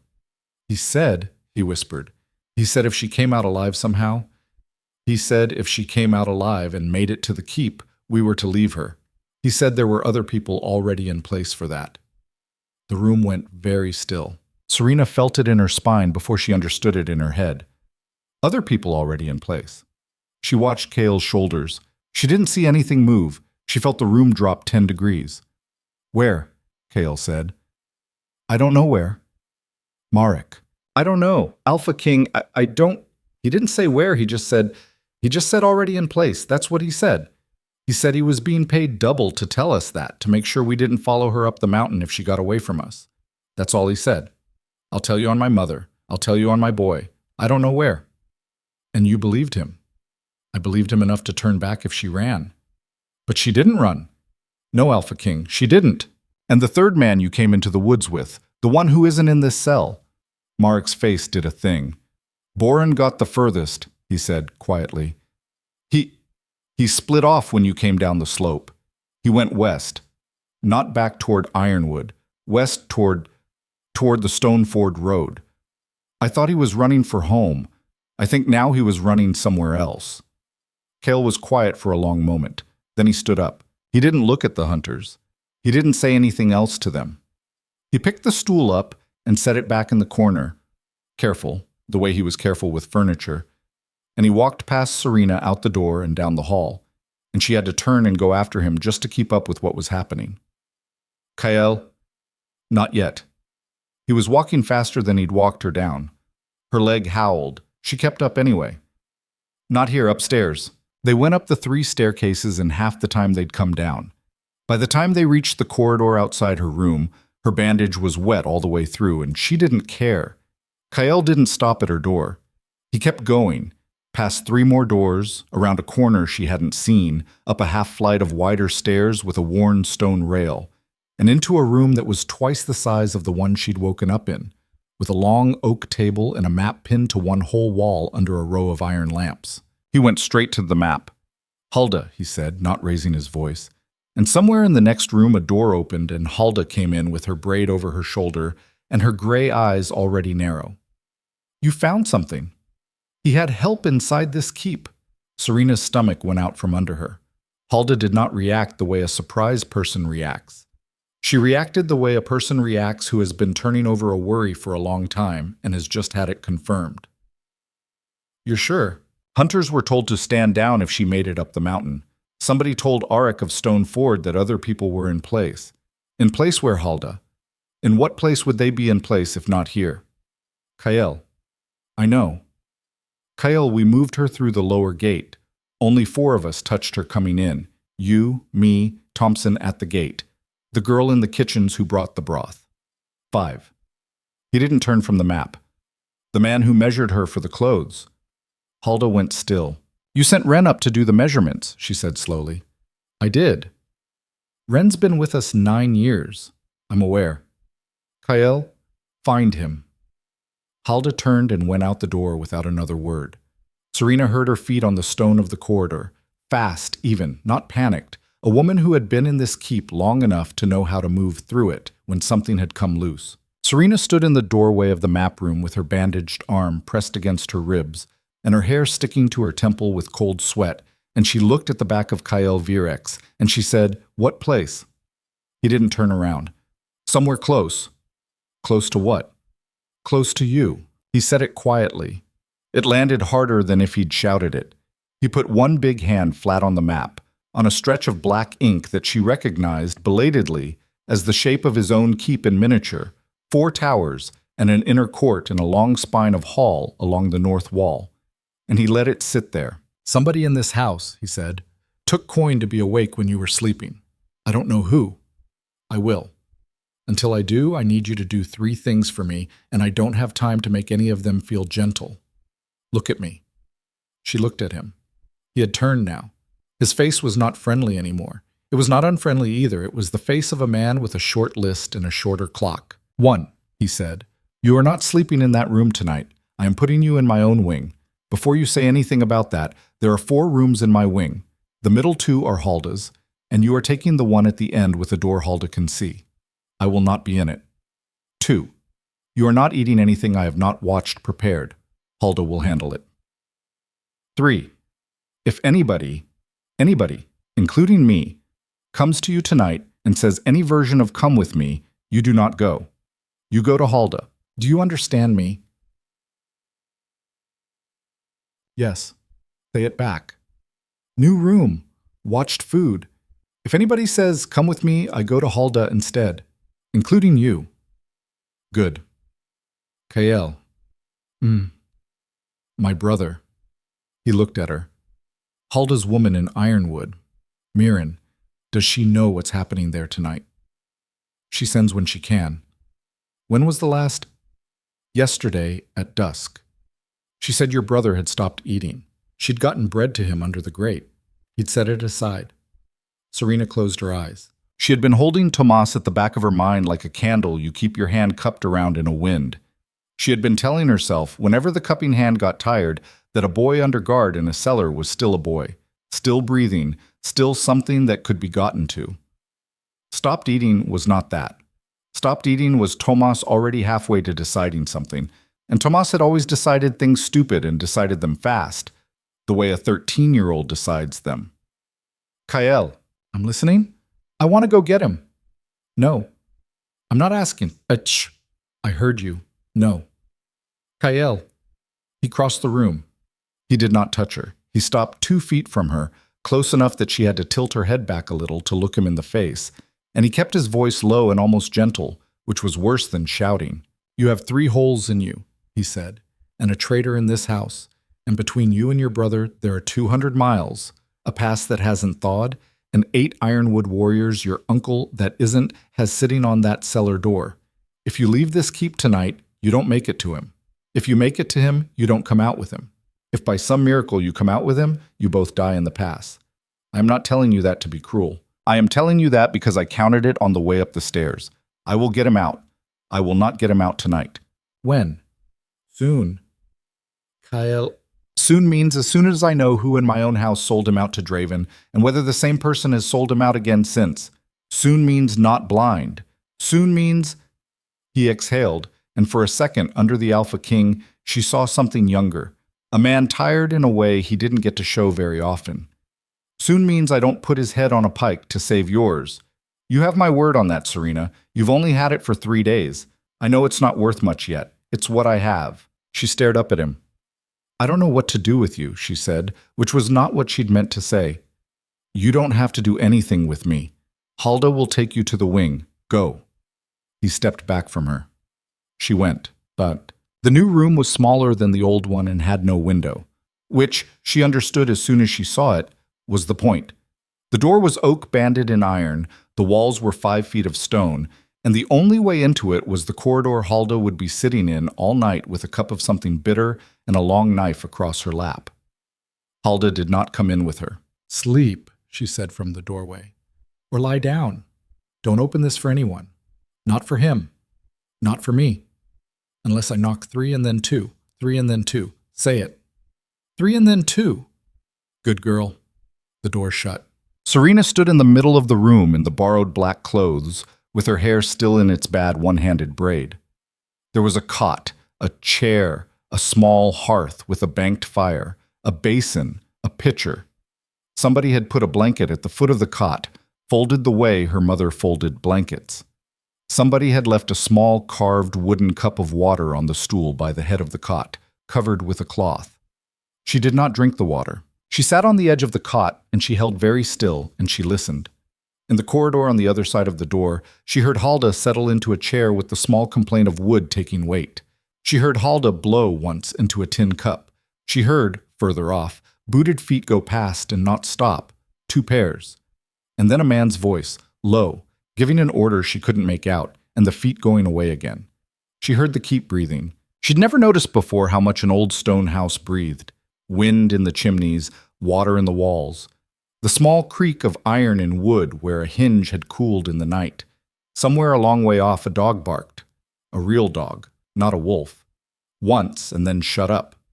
Somewhere closer a door opened and closed. She lay down.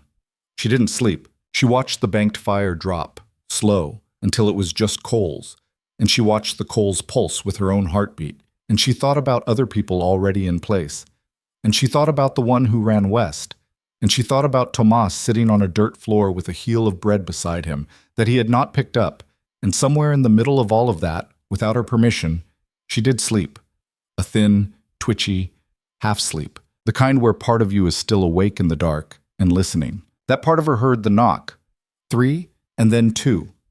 She opened her eyes. The coals were almost out. The room was cold. She didn't move for a second. 3 and then 2 again, a little more urgent. Serena, Halda's voice, low, through the door.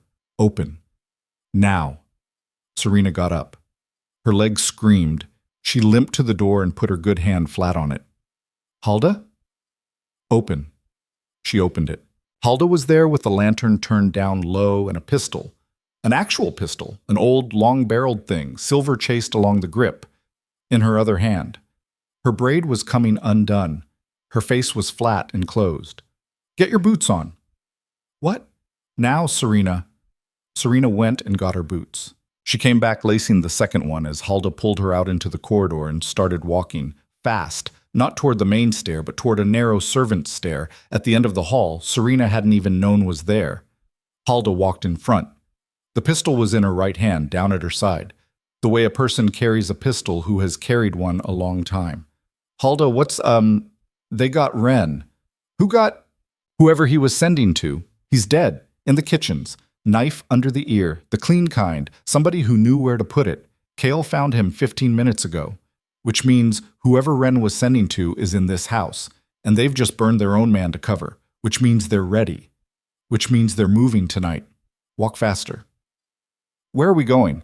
Old Chapel, bottom of the South Tower, 2 doors in, 1 out. Kale's coming down to us. We wait. Serena walked faster. The leg was a bright screaming thing. She ignored it. They turned 2 corners, went down the narrow stair, Halda first, pistol hand on the rail. Serena a step behind with her good hand on the wall, and came out into a lower corridor that smelled of old cold stone and older cold candles. At the end of it, there was a small door and a pointed arch. Halda tried the handle. It opened. In. Serena went in. The room was small. A disused chapel, she understood. Not a religious thing, they didn't have that kind, but an old moon chamber. The kind of circular stone room the old wolves used to keep for certain rites the new packs didn't bother with anymore. A round floor, a hole in the center of the ceiling that let the sky in through iron bars, a stone bench around the wall. No candles. No other furniture. 2 doors. The one they'd come in by, and a smaller one opposite, closed. The moon was up. The hole in the ceiling let a circle of white down onto the floor. Serena stepped into the circle without thinking. Halda shut the door behind them and stood with her back against it, the pistol up now, pointed at the floor, but ready. Kael's coming. How long? 5 minutes, maybe less. Sit. Breathe. Don't bleed on the floor. Serena sat on the bench. She was bleeding on the floor. Not much. A small dark spot from the bandage on her thigh soaking through the wool. She put her hand over it and pressed. Halda glanced at her, clocked it, didn't comment. For a long, slow minute, the room was only the 2 of them breathing. Then the second door, the small one, opposite, made a small, clean click. Halda's pistol came up, sealed. It came up fast. Faster than Serena would have guessed a woman of 60 with a knee problem could move. The hammer was back before the door was open an inch. The door opened. Kael was there. He had a cut along his cheekbone that hadn't been there at dinner. The black wool shirt was wet across one shoulder, darker than it had been earlier, and he was carrying a short-handled axe in his left hand, a thing he had clearly grabbed on the way down and not chosen.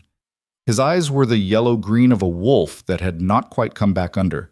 And they went to Serena first, and they stayed on Serena for 1 beat before they moved to Halda. And he said, "Down." Halda did not ask why. She went flat. Serena saw her hit the stone as a crack split the air, and the door Kael had just stepped through blew inward off its bottom hinge, and a man came through it behind him with a long knife up. It happened too fast for her to follow. She saw Kael's arm come back. She saw the axe travel. She saw the man who had come through the door stop with his own knife halfway to a strike, and then she saw him sit down, abruptly, on the stone floor, like a child whose legs had suddenly decided to quit, and there was a black puddle under him already, and his chest was not moving right, and his eyes were looking at nothing. A second man came through behind him. This one had a pistol. Halda shot him from the floor. A single shot, the old long barrel, the sound of it enormous in the round stone room. The man's head snapped back and he went down on top of the first one. The pistol clattered and skittered into the moonlight at Serena's feet. Silence. Kael was still in his doorway. He had not moved since the axe had left his hand. He was looking at the 2 dead men, and he was breathing the specific slow breath of a man trying to keep his wolf from running his jaw, and then his eyes came up and found Serena sitting on the bench in the moonlight with a dead man's pistol at her boots. And something in his face broke very briefly. "Serena, I'm okay." Her voice was not her voice. It was the deep cave voice, the level one. "I'm okay." "Halda? Halda?" "I'm fine, girl. Knee's gone, just the knee. Knee doesn't matter." "The knee matters," Kael said, and he crossed the room in 3 strides and he knelt by Halda. And for a second Serena saw something she would carry with her for the rest of her life, which was the Alpha King of the Northern Reach on one knee beside an old woman with her hand on her own leg, looking at her the way a son looks at a mother. Up, he said to her. Come on, up. I'm not done yet.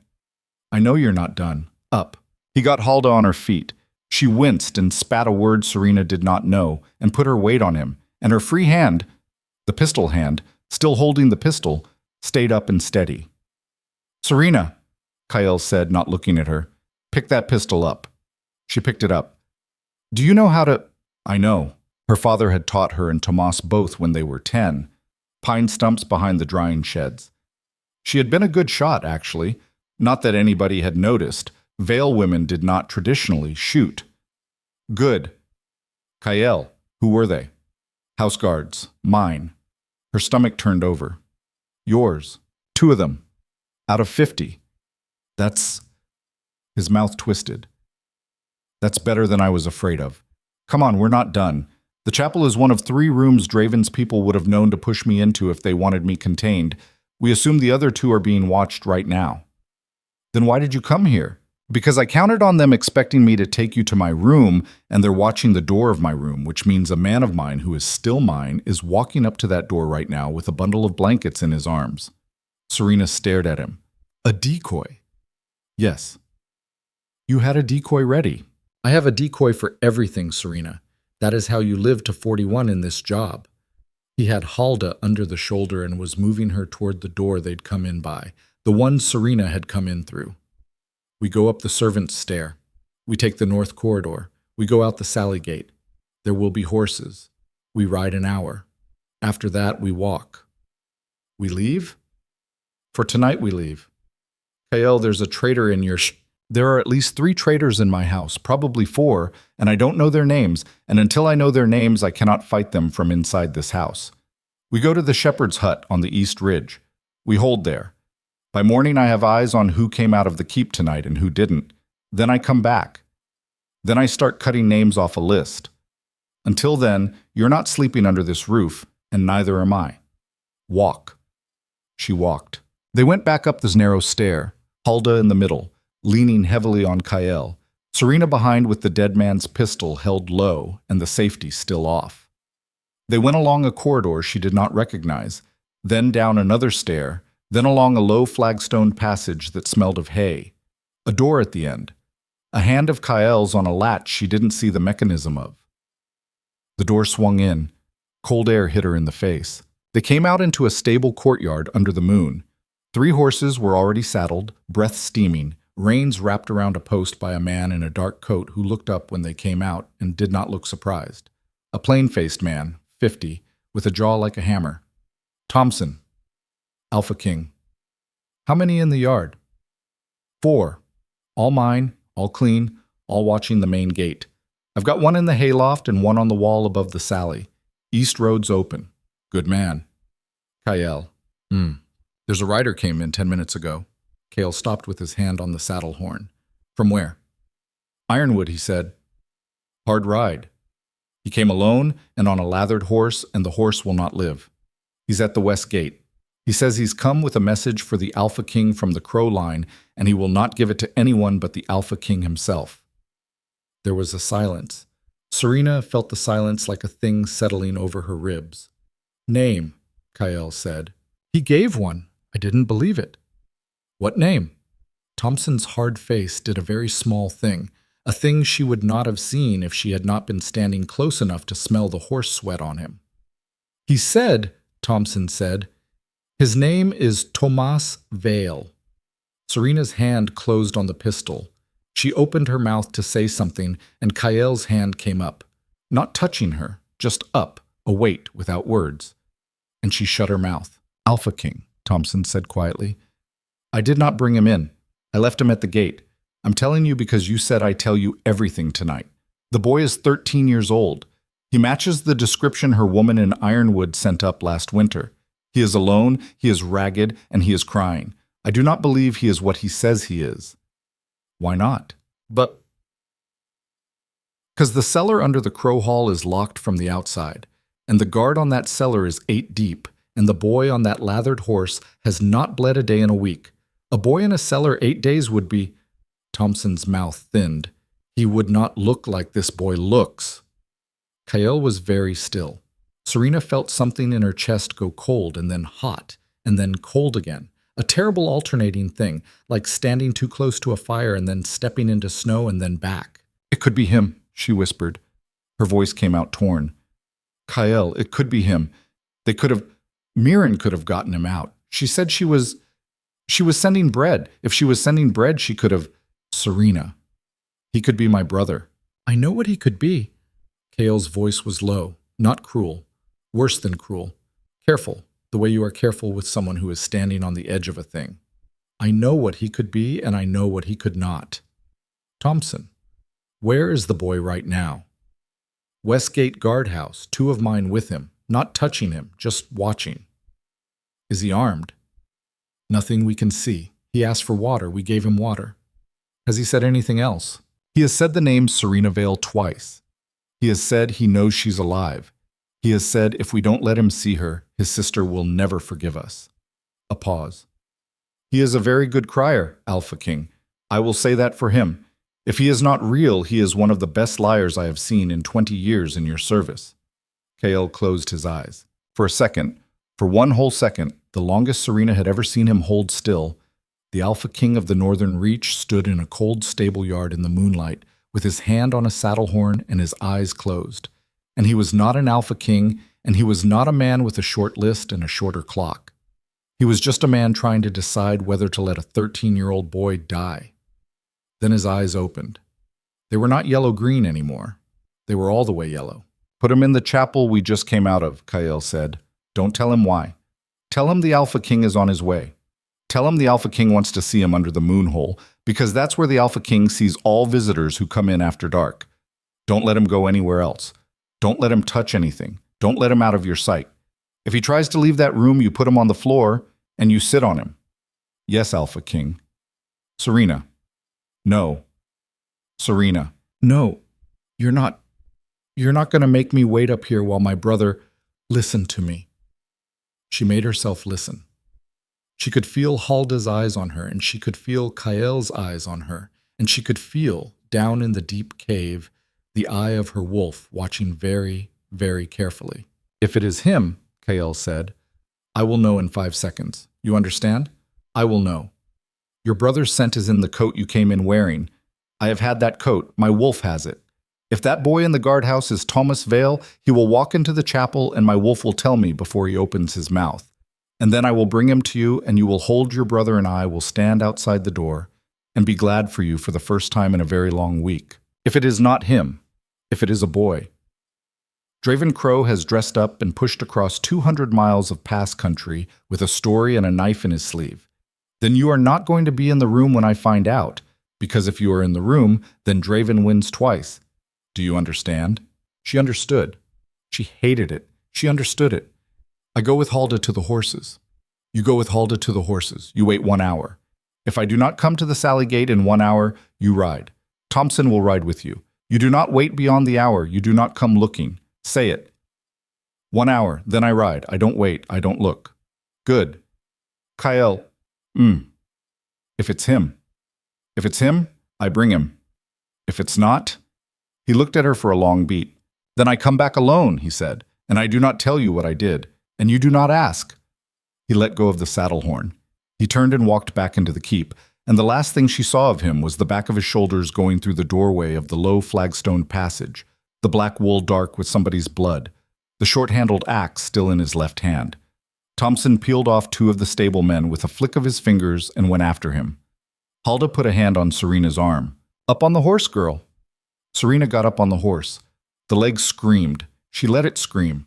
She sat in the saddle in the cold moonlight of the stable courtyard, and she stared at the doorway Kyle had gone through, and she counted her own heartbeats because it was the only thing she could think of to do that was not running. She got to 200, she got to 400, she got to 600, and her hands were shaking so hard the reins were rattling against the pommel, and Halda reached over without looking and put her own old hand over Serena's and said nothing, and kept it there. She got to 900, and then, through the doorway, a shape came. Not Kyle. Halda's hand tightened on hers. It was Thompson, running. Thompson was a man who did not run. Thompson was running. He came across the yard to them, and he stopped at Serena's stirrup, and he looked up at her, and his hammer-jaw face was the color of old paper. Lady Vale. Thomas. Lady Vale, I need you to listen to me. The Alpha King is alive. He is on his feet. He is coming. I am 10 steps ahead of him because he said to be 10 steps ahead of him. He said to tell you before he said it because he said he would not be able to say it. Thompson. The boy, Thompson swallowed. The boy in the chapel. He is your brother, Lady Vale. It is Tomas. The Alpha King knew him the second the door opened. His scent is real. The scent off the coat is the same scent. He is your blood. He is your brother. Serena made a sound that was not a word. But Lady Vale, Thompson's throat worked. He had a knife sewn into his sleeve. He did not know it was there. The Alpha King cut the sleeve open himself when the boy would not stop crying, and there was a blade sewn into the lining of the cuff, and there was a small glass vial taped to the blade, and the boy did not know. Lady Vale, the boy did not know. He is sitting on the floor of that chapel right now, staring at a knife he has been carrying for 4 days, and he does not understand how it got there. You said. The cold came in under her ribs. She understood, the way you understand a stone dropped down a well by the long silence before it hits the water. Somebody had sewn a knife into her brother's sleeve. Somebody had put her brother on a horse and pointed him at the Black Keep and told him to come find his sister. Somebody had used a 13-year-old boy as a walking weapon, the way a person uses a thing they do not expect to ever have to look in the face again. And the boy had ridden 200 miles in 4 days on a horse that was dying under him to reach her, and he had a killing knife and a vial of something in his sleeve. And he didn't know. Thomas. Thomas, who at 10 had cried for a week when their father put down a horse with a broken leg. Thomas, who had tried to fight his way out of the hall when they told him she was dead. Tomas, who Draven Crow had decided was not a boy but a tool. "Get me down," Serena said. Halda's hand tightened. "Serena, get me down off this horse." "Serena, the Alpha King said." "I know what the Alpha King said. Kael said if it was him, he'd bring him to me. Then he's going to bring him to me. I am going to meet them halfway. Get me down." Halda looked at her for one long second. Then she let go of her hand. "Thompson?" "Ma'am?" "Help her down. Carefully. The leg." Thompson helped her down. Carefully. The leg. She landed on her good foot, and she did not care about the other one, and she took 2 limping steps toward the doorway Kael had gone through, and a third, and a fourth, and she got to the edge of the low flagstone passage just as a shape filled it. Kael. He had Tomas in his arms. He was carrying him. Not slung, not thrown, carrying him, the way a man carries a child, one arm under the boy's knees and one arm around his shoulders. And Tomas was shaking so hard Serena could see it from 10 feet away. And Tomas's face was pressed into Kael's shoulder the way a child's face goes into an adult's shoulder when a child has just understood a thing a child should not have to understand. And Tomas was crying the raw, open, unembarrassed crying of a boy who has not been held in a week. He lifted his head when Kael came out into the moonlight. His eyes found her. "Rennie," he said. His baby word for her. The one he had used until he was 4, the one nobody had called her in a decade, the one that came out of him now because he was too wrecked to remember he was too old for it. Rennie, I didn't know. I didn't." Kael set him on his feet gently, and Tomas stumbled 2 steps, and she caught him with her good arm, and she went down on one knee in the stable yard with her brother in the borrowed black clothes, and her leg tore open under her, and she did not feel it, and Tomas buried his face in her neck and shook and shook and shook. "I've got you," she said into his hair. I've got you. It's okay, I've got you." "There was a knife," he sobbed. "Rennie, there was a knife. I didn't know. I swear I didn't. I know. I was going to... He said I was going to see you. He said if I rode fast enough I would see you. I didn't know there was a... I know. Shh, I know." She looked up over his head. Kael was standing 3 paces away, and he was looking at her with her brother in her arms. And his face was not the Alpha King's face, and it was not the yellow-eyed man's face. It was a third face she had not seen before, a face like a man who had just put something down he had been carrying a long time, and was just now noticing how heavy it had been. He met her eyes. He did not smile. He gave her, across the cold, moonlit stable yard, a single small nod. The kind of nod a person gives another person when the two of them have just, without ever having talked about it, agreed on something that was going to change both their lives. She looked down at Tomas's hair, and then, past Cale's shoulder, up on the wall above the Sally gate, where Thompson had said there was a man of theirs posted, she saw, just for a second, the figure of a man on the battlement move wrong. Not the easy shift of a guard changing weight, a draw, a bow coming up. And the arrowhead in the moonlight catching a glint that no arrowhead in any hand she trusted would ever have caught, because their own warriors did not tip for range. It was tipped in silver. Kal.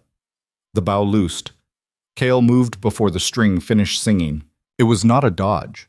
A man his size did not dodge. It was something older and uglier and more efficient than a dodge.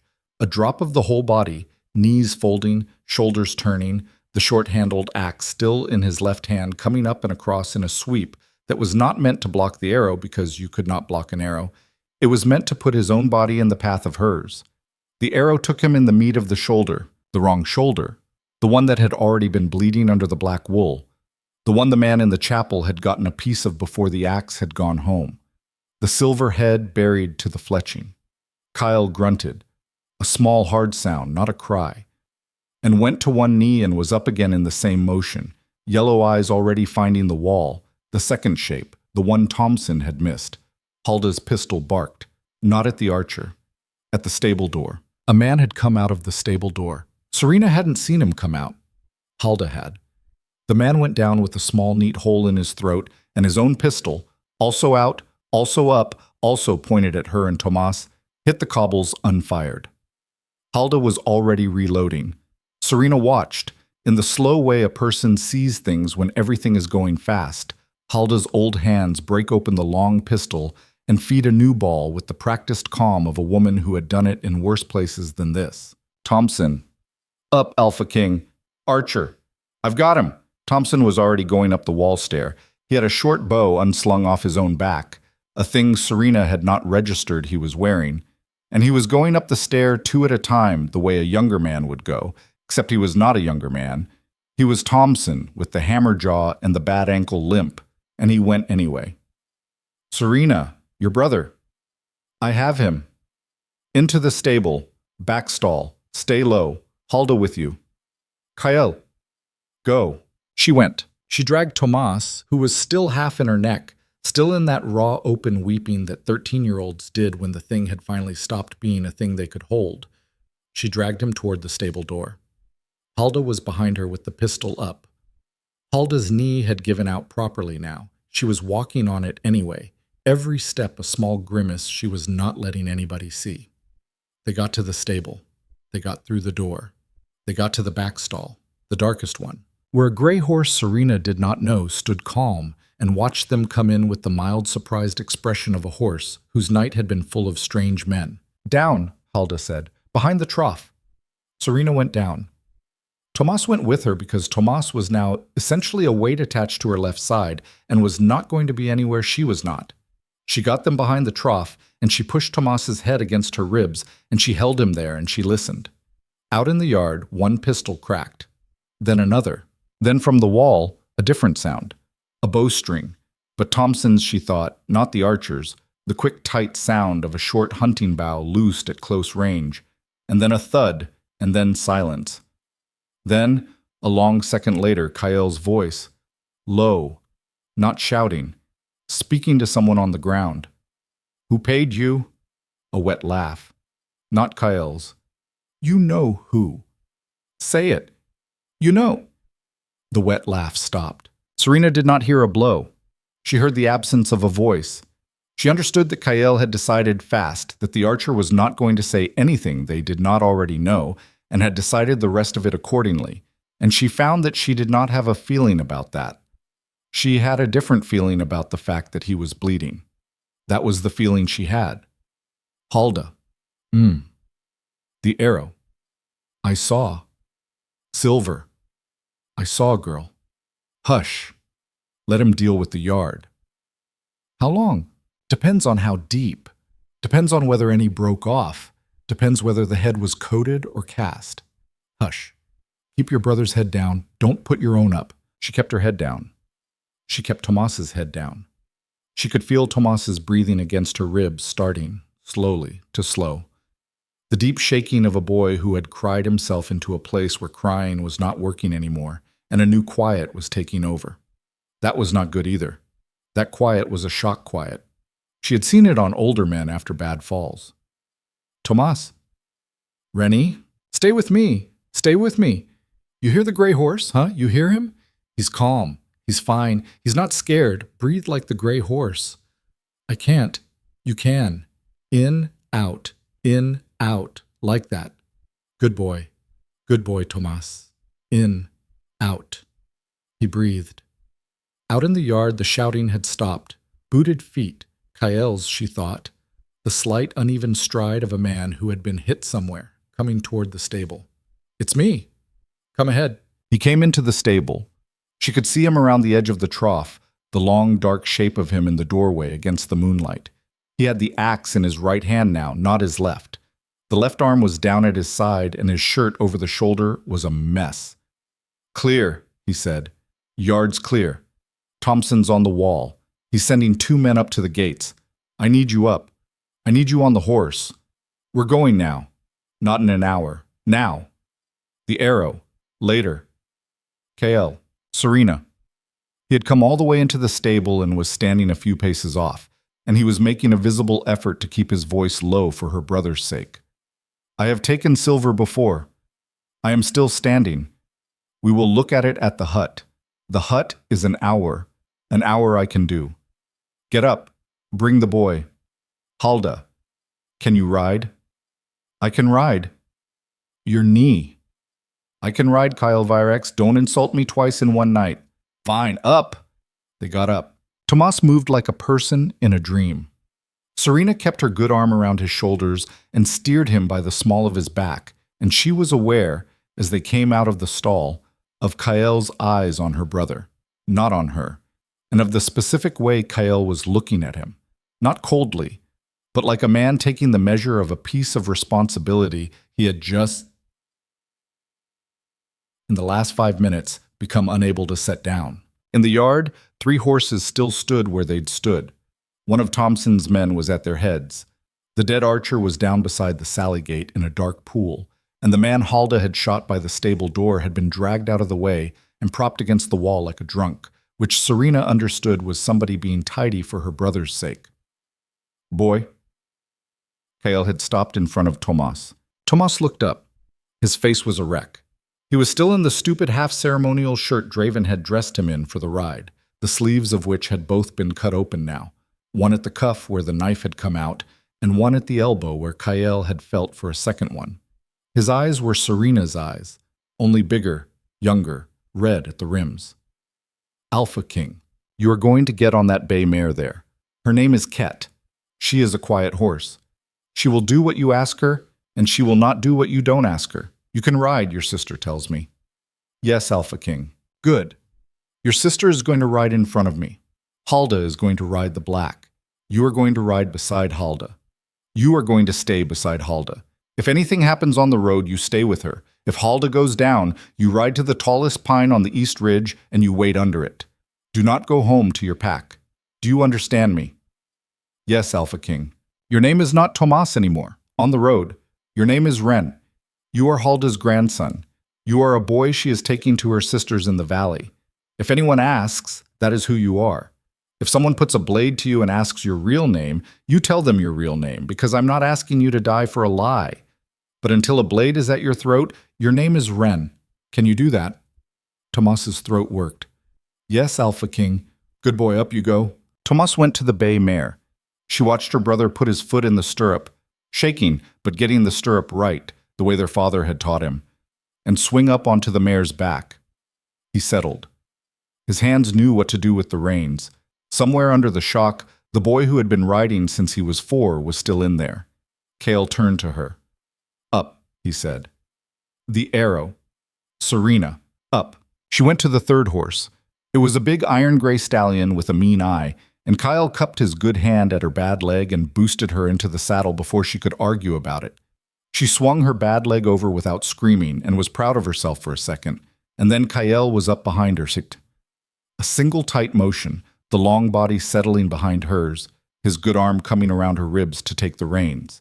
And the whole shape of her suddenly had a back to lean against, for the first time in 4 nights, and she hated how much her body wanted to. Halda, mounted. East Road, no torch, keep behind.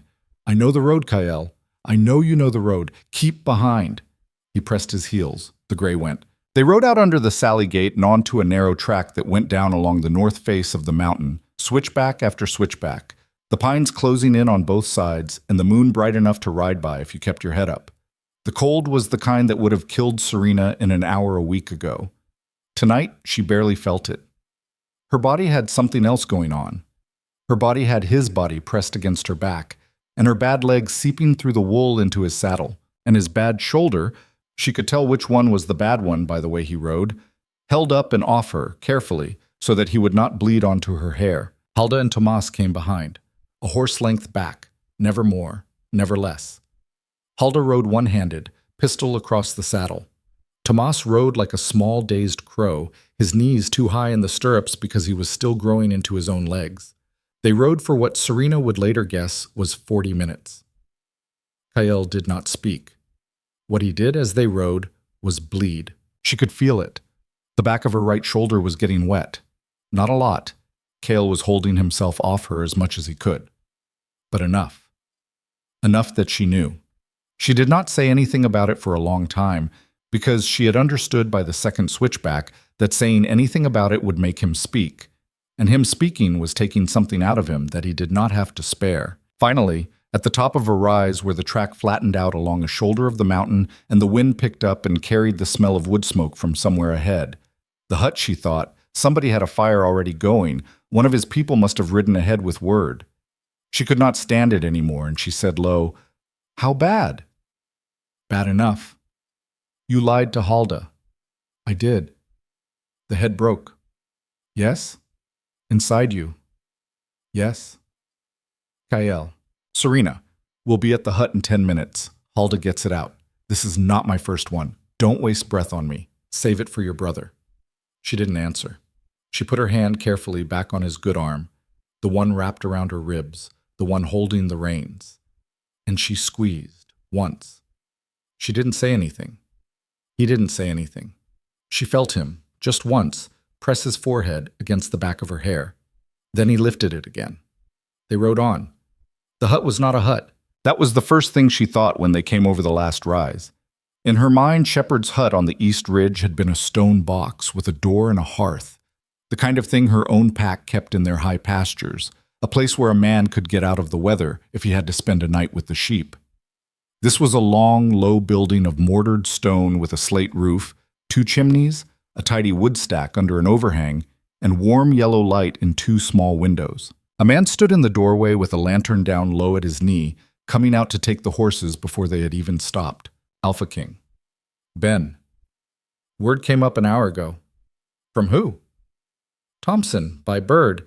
He said expect you by midnight with the lady and a boy, and that Halda was to go straight to the pallet by the fire with her knee up and a cup of something strong, and that you would argue about your shoulder and he was to ignore that and put you on the table." Thompson runs his mouth. "He does, Alpha King." "Fine. Help Halda down first." Ben helped Halda down. Halda did not refuse the help, which was how Serena knew the knee was worse than she'd said. Then Ben came for Tomas, and Tomas slid off the bay in a way that was not a dismount, more of a collapse controlled, and Ben caught him under the arms the way a man catches a falling child without comment and carried him inside. Kael came down out of the saddle last and almost went to one knee. Serena saw the stumble. She saw him catch himself on the gray's shoulder. She saw him breathe through it once, with his teeth closed. "Inside," she said.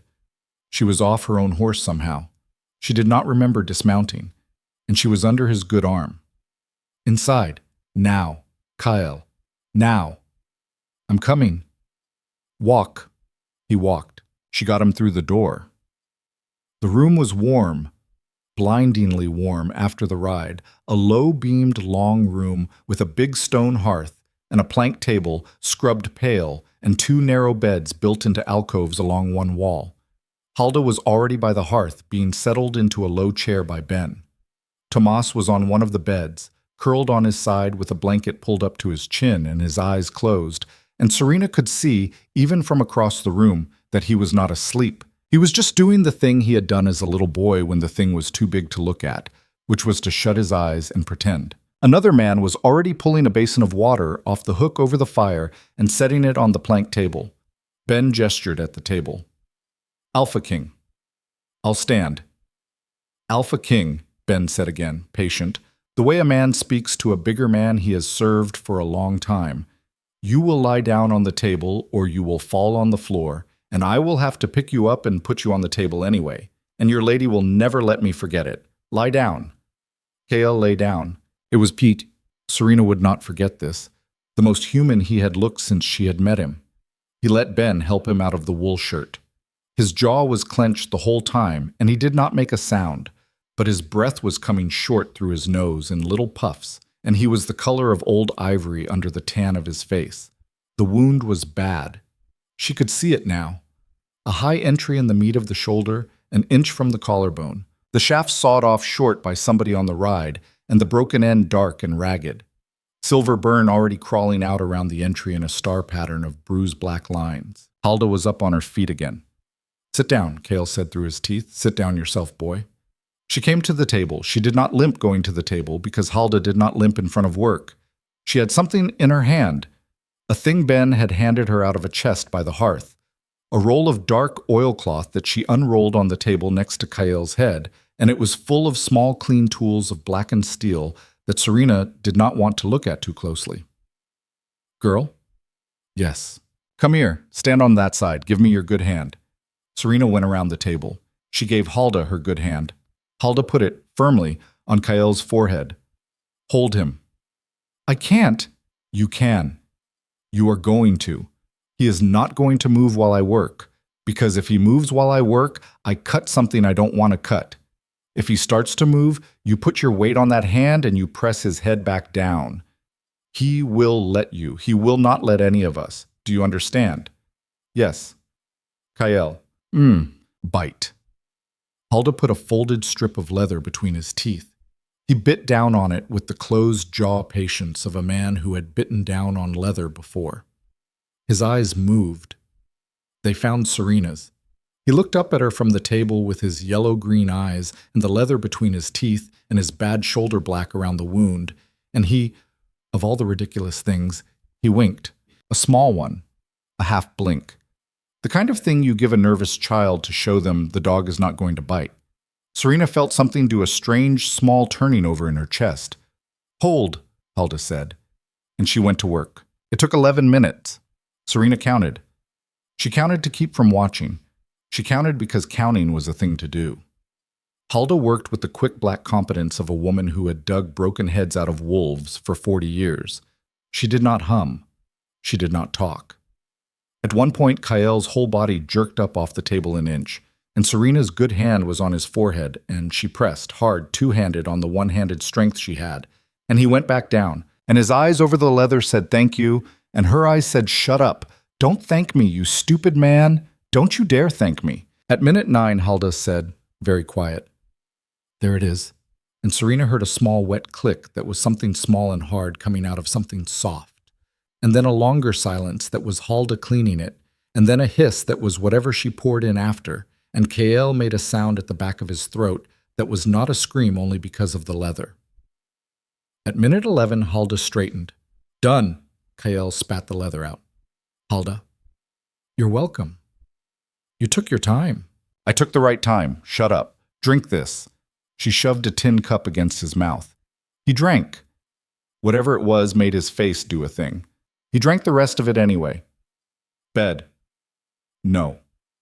Kael Virex get. Not yet. Kael. Halda. Not yet. Help me up. Halda looked at him for a second. Then she glanced at Serena. Something passed between the two women in that glance. Something old. The kind of look that does not need words. A thing Serena had seen sometimes between her mother and her Aunt Riva when they had both decided that the men were being idiots, and the women were going to let them be idiots because there was no other way. Fine, Halda said. Up. Serena under the good arm. I am telling you, boy, 1 hour on your feet and you are on that bed, or I will put something in your tea. 1 hour. 1 hour.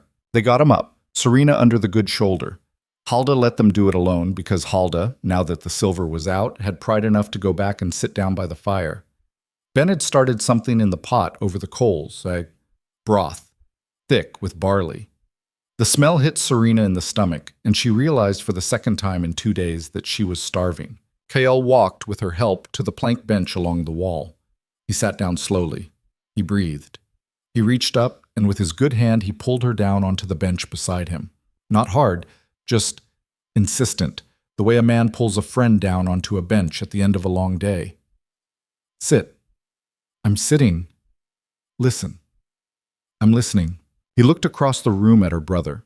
The small shape under the blanket, eyes closed, breath ragged. He looked back at her. His own eyes were very tired and very clear, and under the yellow-green there was a dark, steady thing that had not been there when she had first seen him 3 days ago in the doorway of her sick room. Serena. Yes. Tonight changes things. I know. Let me say it anyway. He took a breath. When your brother rode into my gate with a knife sewn in his sleeve and didn't know it, we left Draven Crow's game. Up till tonight, he was running me around a board. Up till tonight, I was playing him the way I've played him for 6 years. Move and countermove, feeling for his weight. That's over. A man who puts a knife in a 13-year-old boy's sleeve and points him at his own sister is not a man I play a long game against. He is a man I finish. Okay, but I'm not going to finish him the way I want to finish him. She looked at him. Because the way I want to finish him, he said, is to ride down the pass tomorrow with 40 men and burn that compound to the foundation stones. That's what I want. My wolf and I are in complete agreement about what I want. But that way, your father dies. Your mother dies. Half the Vale line dies because they are living in that compound. Your pack's honest warriors die because they swore to a beta who was not honest and they do not know it. And then every small pack from the southern river to the stone ford hears that the Alpha King came down out of the mountains and burned an entire pack over a girl. And then every small pack starts to count their daughters and wonder whether they are next, and then Draven Crow wins the thing he has been wanting for 6 years without ever having to stand in front of me. Do you understand? I understand. I can't do that. That is the one thing I cannot do, which means I need the other thing. Which is, you, he said. She was quiet for a long second. Me. You walk back into Ironwood country, Kael said. Alive. Not hidden, not smuggled, not at night. You walk in under the sun with me a length behind you, and Thompson a length behind me, and 10 of mine behind him, and we stop at the edge of your pack's ground, and you send word in. You say, I am Serena Vale. I am not dead. Call the council. And then we stand there until they call it. We do not come in by force. We come in because you are their daughter, and I am the man who has her. And by the old law, no pack can refuse the council call of a living daughter standing on its own border. Kael, hear me. They'll kill me on the border. They will try. They will not. Because on your right hand will be me, and on your left hand will be Tomas, and in your hand will be a piece of paper with 2 hunters' confessions on it, written out in their own hand. And in my hand will be an arrow tipped in the silver that was in my shoulder tonight with the mark of Draven's forgeman on the head. I pulled it out. Ben has it in a box. Draven is too proud to use unmarked silver, Serena. He thinks his mark is a boast. Tonight it becomes a noose. She stared at him. You want me, she said slowly, to walk back into the pack that buried me. Yes. And stand in front of the council. Yes. As what, Kael? As who? Draven will stand up and he will say she is the Alpha King's plaything. She has been down in his keep for a week. She would say anything he tells her to say. He will make me a weapon of yours in front of my own people. And half of them will want to believe it because believing it is easier than believing they buried a daughter alive. Who am I when I walk in? You're their daughter. Not enough. You're not enough, Kael. Daughter is a word a pack can throw away. They threw me away 4 nights ago. They will throw me away again. I need to be something daughter is not. I need to be something they cannot throw. She was leaning toward him now. Her good hand was on her own knee. She had not meant to raise her voice, and she had raised it a little anyway. Across the room, Halda by the fire was watching them with a small, still expression, and Serena understood, looking at Halda, that this was the conversation Halda had been waiting for them to have. Kael was looking at her very carefully. Serena, I'm asking. Don't ask me as a thing you want. I'm not asking you as a thing I want. Then what? I'm asking you as the only move on the board. If we go down there as me and the girl I took, we lose. If we go down there as an alpha king and his chosen, we win. That is the plain truth of it. Halda and I have been looking at it from every angle since the chapel, and there is not another angle. You said yourself, daughter is not enough. Queen is enough. Mate is enough. And Serena? His voice dropped. I am not proposing this tonight because tonight is convenient. I am proposing it tonight because I have known since the snow. You don't know me. I know enough. I know enough, Serena. I know you sat in a chapel in my house tonight with a pistol in your lap and held your brother's head against your ribs and breathed with him like he was a horse. And I know that is what the Queen of the Northern Reach looks like. And I know I have been waiting for her a very long time. She could not look at him. She looked at her own hand on her knee. She said quietly, I am 18 years old. I know. I have been a dead girl for 3 days. I know. I was rejected in front of 200 people 4 nights ago for being too small to matter, and now you want to put a crown on me and march me back into the same yard. No. He shook his head. Once. No, Serena, I don't want to put a crown on you. I want you to put one on yourself. I will stand beside you while you do it. That is a different thing. That is the only thing I have ever wanted out of this since the snow. She was quiet for a long second. Across the room, Tomas opened his eyes. He was looking at her from the bed. He had heard some of it, maybe all of it. She did not know how much a 13-year-old could hold in a night like the one he had just had, and she did not know how much he was ready to hold, but he was looking at her, and his face was not the shattered face of 2 hours ago. It was a quieter face, the face of a boy who had cried his worst out and was on the other side of it now and was, maybe for the first time in his life, looking at his older sister like she was a person whose decisions were going to decide the shape of his world. He met her eyes. He didn't say anything. He nodded. Small. Once. Serena looked back at Kael. Draven's mark is on the silver. Yes. Your shoulder will prove it. Yes. And the 2 hunters in your cell will sign. Willingly. They will sign. Kael's voice went very flat for a second. You do not need to worry about willing. Kael, they killed a 13-year-old boy tonight, Serena. Not with their hands. But they knew what Draven was. They were part of the net that held him. They will sign. If they do not sign, they will not live to see your brother put on weight again. That is not cruelty. That is arithmetic. She did not argue with the arithmetic. She took a breath. All right. All right, what? All right, I'll do it. Serena, don't make me say it twice, Kael. I'll lose my nerve. Yes. I'll walk into my pack's ground with you a length behind me. Yes. I'll stand in front of the council. Yes. You can call me whatever word you need to call me for the move to work. Chosen, queen, mate. Call it. Put the word in the air. I will stand in the air under it. Serena, but on my terms. Name them. She turned on the bench so that she was facing him. Her bad leg screamed. She let it scream. 1, she said. You do not speak for me on that ground. You do not step in front of me. You do not answer a question that is put to me. You stand where I can feel you and you let me speak. If Lucian opens his mouth, I answer Lucian. If Draven opens his mouth, I answer Draven. Not you. You only move if a weapon moves. Agreed. 2. My father. My mother. Tomas. None of them take a scratch. Not one. If the council votes against us and we have to leave, we leave with them. Not without. Agreed. 3.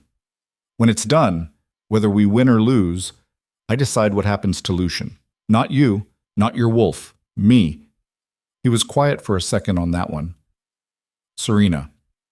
3, Kael. I need 3. If he comes at me, I defend myself.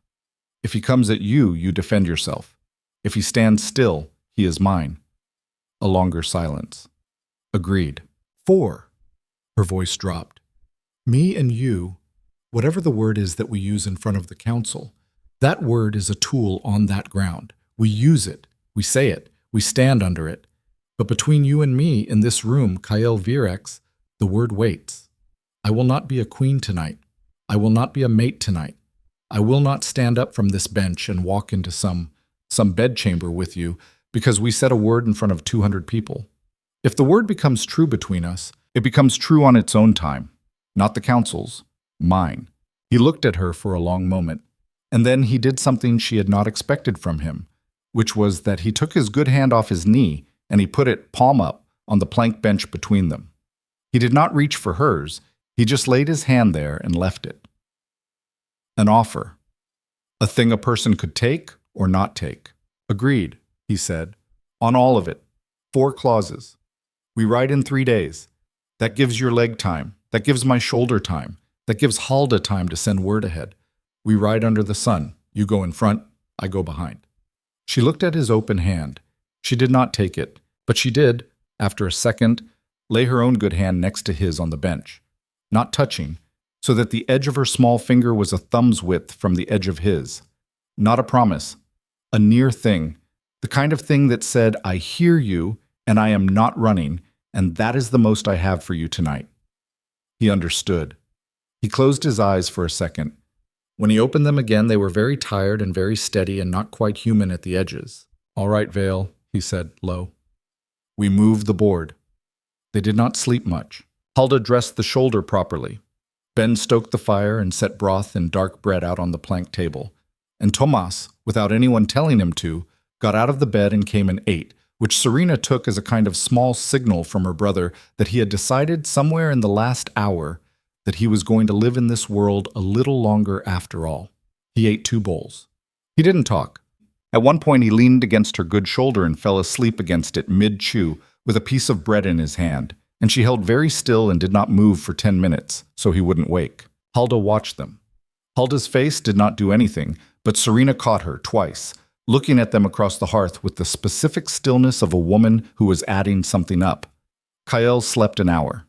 He would not do more. Before dawn, he was up and at the table with Ben, a piece of paper in front of him, a pen in his good hand, making a list.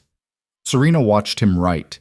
He wrote slowly and carefully, a man's hand, letters too big, the writing of somebody who had learned late and had worked hard at it. He wrote 12 names. He crossed out 2. He drew a line down the middle of the page. On one side he wrote ours. On the other he wrote theirs. He put 8 names on theirs and 11 on ours, and then he tapped the pen against theirs, twice, and looked up. The word goes out today. The word? The council call. We invoke old law. 3 days from now, every alpha within 100 miles has to be at the ringstone on the ironwood border or forfeit his seat. We send riders by noon. All of them. All of them. We are not doing this in front of Ironwood alone, Serena. We are doing this in front of the whole North. If Draven falls at that ringstone, he falls in front of 7 packs. By sunset 3 days from now, every alpha between here and the stone ford knows what he did, and knows I know it, and knows you are the woman standing next to me when I knew it. That is the whole point. That is the move. They'll come? They'll come. Some from duty, some from fear, some because they're hoping I fall on my face. They'll come. I haven't called the old law in 11 years, Serena. When I call it, they come. She was quiet. Outside, through the small window, the sky was going pearl gray. A cock crowed somewhere down in the valley below the hut, a small, improbable sound in the mountain cold. Tomas was still asleep at her shoulder. Halda was drinking something dark out of a tin cup by the fire and not looking at either of them, with the specific not looking of a woman whose ears were working twice as hard as her eyes. Serena took a breath. Write one more name, she said. Kael looked up. What name? Mira Thorne. He tilted his head. The Riven girl? The one he married over my ashes. Yes. Put her on ours. Serena. She stood up and took your binding cord in front of 200 people. I know what she did. Put her on ours. Why? Because she is 22 years old and she is a daughter, Kael. She did not come up with that plan. Her father did. Draven did. Lucian did. She walked into that yard already dressed because a man who owned her told her to walk in. I watched her face when she took the cord. She was not happy. She was doing a job. You didn't see it because you weren't there. I saw it. Put her on ours. You want me to reach out to her? No. I want Halda to reach out to her. She looked across the room at Halda, who was, she now saw, looking right back at her with a small, slow, not quite smile at the corner of her mouth. Halda knows women like Mira. Halda knows how to send a note that is not a note. Draven will not read that note because Draven does not read things women send each other. Neither will Lucian. Mira will. And the note says, Serena thought. The note says the dead girl sends her regards and will see you in 3 days at the ringstone and hopes you will still be wearing her cord because she would very much like to take it back. There was a silence. Then Kyle laughed. It was a short one, a single hard exhale, the laugh of a man who had not expected to laugh tonight and was doing it anyway because a thing had just surprised him. He bent his head over the paper. The dead girl sends her regards, he said, writing. I like you, Vale. I know you do. I am writing this down verbatim. Good. Halda by the hearth made a small, satisfied noise in the back of her throat and lifted her tin cup to Serena in a salute so small it was almost not there. 3 days later, at mid-morning under a clean, cold sky, Serena Vale rode across the last rise before the ringstone on the ironwood border with the gray stallion's reins loose in her good hand and the Alpha King of the Northern Reach 1 length behind her, and Thompson a length behind him, and 10 of Kyle's warriors in a column of 2 behind Thompson, and a bay mare carrying her 13-year-old brother at her knee, and old Halda of the gray braid riding the black horse on her other side with a satchel of folded paper under her coat and a pistol under her saddle. She came over the rise and she stopped the gray. Below her, on a broad flat of snow-patched ground around a standing stone older than any pack in those mountains, were 7 alphas and their councils. She saw the riven banner, silver wolf on red. She saw the stone ford banner, black bear on white. She saw the long creek and the blackhorn, and 3 she did not know the marks of. She saw a ring of perhaps 200 people, silent in the cold, their breath making small clouds. She saw, directly across the ring from her, a raised wooden platform, and on the platform her father, her mother, a pair of older men in ironwood gray who were the remaining honest council members, and, standing at the near edge of the platform with his hand on the rail and his head up and a smile that was already beginning to curdle, Lucian Crow. Beside Lucian, 1 step back, stood Mira Thorne. She was wearing the red leather cord. She met Serena's eyes across 200 yards of cold ironwood air. And then, small enough that nobody else in the ring saw it, slow enough that it might have been a trick of the wind, Mira Thorne lifted her hand to the cord at the back of her neck and untied it and let it fall out of her hair and did not catch it as it went down into the snow at her feet. Serena breathed out. Then, without turning her head, without raising her voice, she said over her shoulder, Kyle, here. Go. She touched her heels to the gray. She rode down into the ring. Not fast, not slow, the pace of a woman arriving at a thing she had been walking toward her whole life. And behind her, the Alpha King of the Northern Reach rode 1 length back with his yellow-green eyes on nothing but the space of air around her. And 100 heads in 100 colors turned to watch them come. And somewhere in the ring, an old man made a sound of pure disbelief. And somewhere else, a woman put her hand to her mouth. And on the platform, Lucian Crow's smile finally, completely, finished curdling. Serena Vale stopped the gray 3 paces from the ringstone. She did not dismount. She looked across the open ground at the raised platform, at her mother's white face, at Lucian's shaking jaw, at Draven Crow standing behind them with a hand too casual on the rail, and she said, clear, carrying, the voice of the deep cave, the yellow eye all the way open, I am Serena Vale. I am not dead. I call the council. By the old law, I demand the ring be kept until every claim I have to make is made. If any alpha here denies my call, let him say so now, under the sun, with his name written against mine. Silence. A long one. And then, from the Stoneford banner, from under the black bear on white, a voice Serena did not know called out clean across the snow. Heard and honored, and from the long creek, a second. Heard. And from the Blackhorn, a third, heard, And from the riven, from the father of the girl who had just dropped a red cord into the snow, a long, heavy silence, and then at last, lo, a single unwilling word, heard. 4 packs had answered. That was enough. By the old law, 4 alphas speaking heard into the cold air meant the ring was kept. 3 more stood in silence along the edge of the open ground. The Greymoor, the West Pine, and one whose banner Serena did not know, a deep green with no mark at all. And their silence was not refusal. It was the silence of men who had not decided yet whom they would lose more by angering. She counted it. She did not need them yet. Later. Not yet. She did not look at Lucian. She had decided on the ride down that she would not look at him first. That was a small decision, and she had worried at it for 3 days. Whether it was pride, whether it was weakness, whether she was allowed to want it, and in the end she had decided it was a tactic and not an indulgence, which meant she was allowed to want it. You did not open a case in front of a council by letting the council watch your face when it found the man who had cut you. You opened it by letting the council watch him find yours. So she looked at her father. Jonas Vale was standing at the front edge of the platform with both hands on the rail. He was a broad man going soft in the middle now, a good warrior 20 years ago and a tired one today, and he had aged 15 years since the binding night. His hair had gone gray at both temples in a week. He was staring at her the way a man stares at something he has, 4 nights running, dreamed of, and 4 mornings running woken up from, and he was not fully convinced that he was awake now. "Papa," Serena said, not loud. It carried anyway, the way her voice had been carrying since she came over the rise. "Papa, it's me." Jonas Vale made a sound. It was not a word. It was the sound a man made when a thing he had buried sat up. He opened his mouth twice without speaking, and then her mother, Rianne Vale, who had been standing a step behind him with her hand at her throat. Rianne put her hand flat between her husband's shoulder blades and held him there, and did not let him come down the platform steps. Rianne's face was wet. Rianne was not making any sound at all.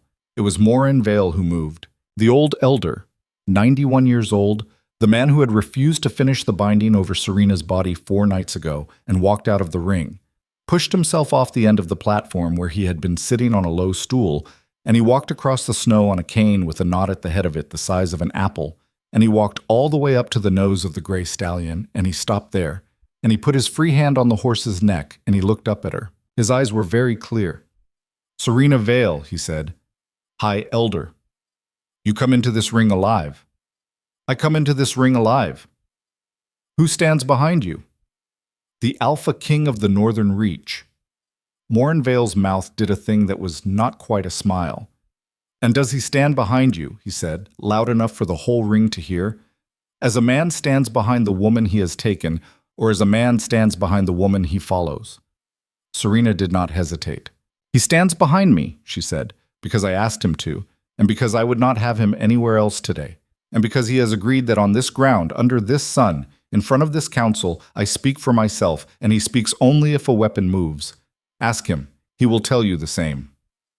"Alpha King," Kael's voice came from behind her, low and clean. "Heard and honored. Are her words true?" "Her words are true." "Do you stand to her hand, or does she stand to yours?" "I stand," Kael said, "to her hand."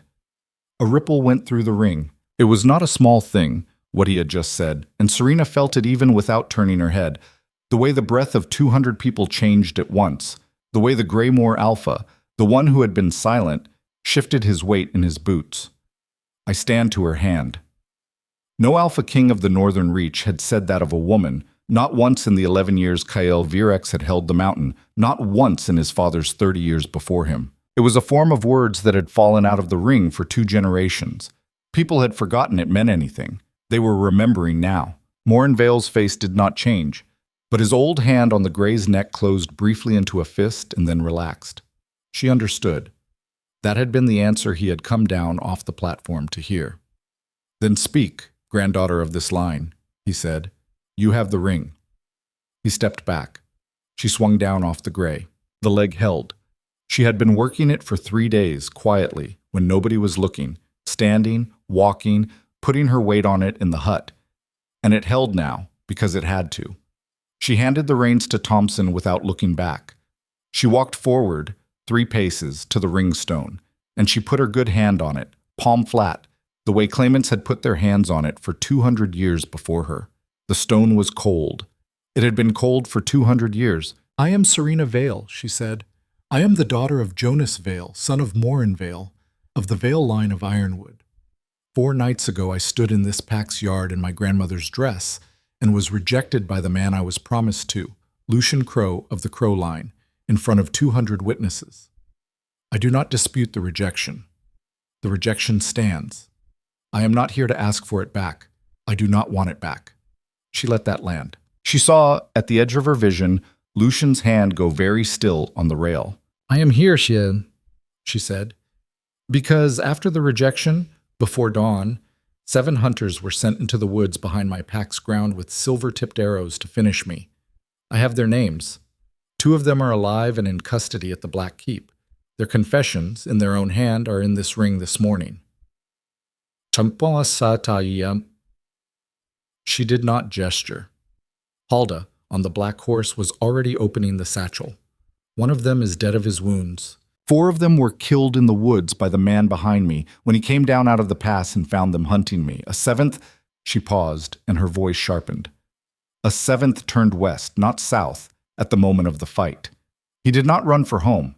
He ran for a man in Stone Ford named Arik, whose name is also in the hunter's confessions, and who has since been found by the Stone Ford Alpha's own people in the back of an inn with his throat cut, which means somebody did not want him to talk. I will come back to that." The Stone Ford Alpha, a huge man with a plaited black beard, went very still at that. Good. She had not been sure that part was his. It was. 3 nights after the rejection, she went on, my 13-year-old brother Tomas was dressed in ceremonial clothes by our pack and put on a dying horse with a ride-hard order to the Black Keep. Into the lining of his sleeve a knife and a vial of poison were sewn by hands he did not see. He did not know. He rode 200 miles in 4 days to find his sister, whom he had been told was dead, and he arrived at the Alpha King's gate carrying a weapon meant to put in her neck. That weapon is also in this ring. The Alpha King cut it out of the lining himself. The vial is sealed.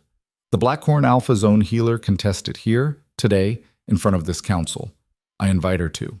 The Blackhorn Alpha, a lean woman with a scar across one cheek, tipped her chin in a small go-on. "And on the night my brother arrived at the Black Keep," Serena said, "a man inside the Alpha King's own household was found to have sold a measure of my sleeping hours to an enemy. That man was killed before he could be questioned. 2 more men of the keep, paid by the same purse, came for me in a chapel under the Alpha King's roof with silver. They did not leave that chapel. And as we rode out of the gate of the keep an hour later, a 4th, a man who had worn the Alpha King's colors for 6 years, loosed an arrow from the wall.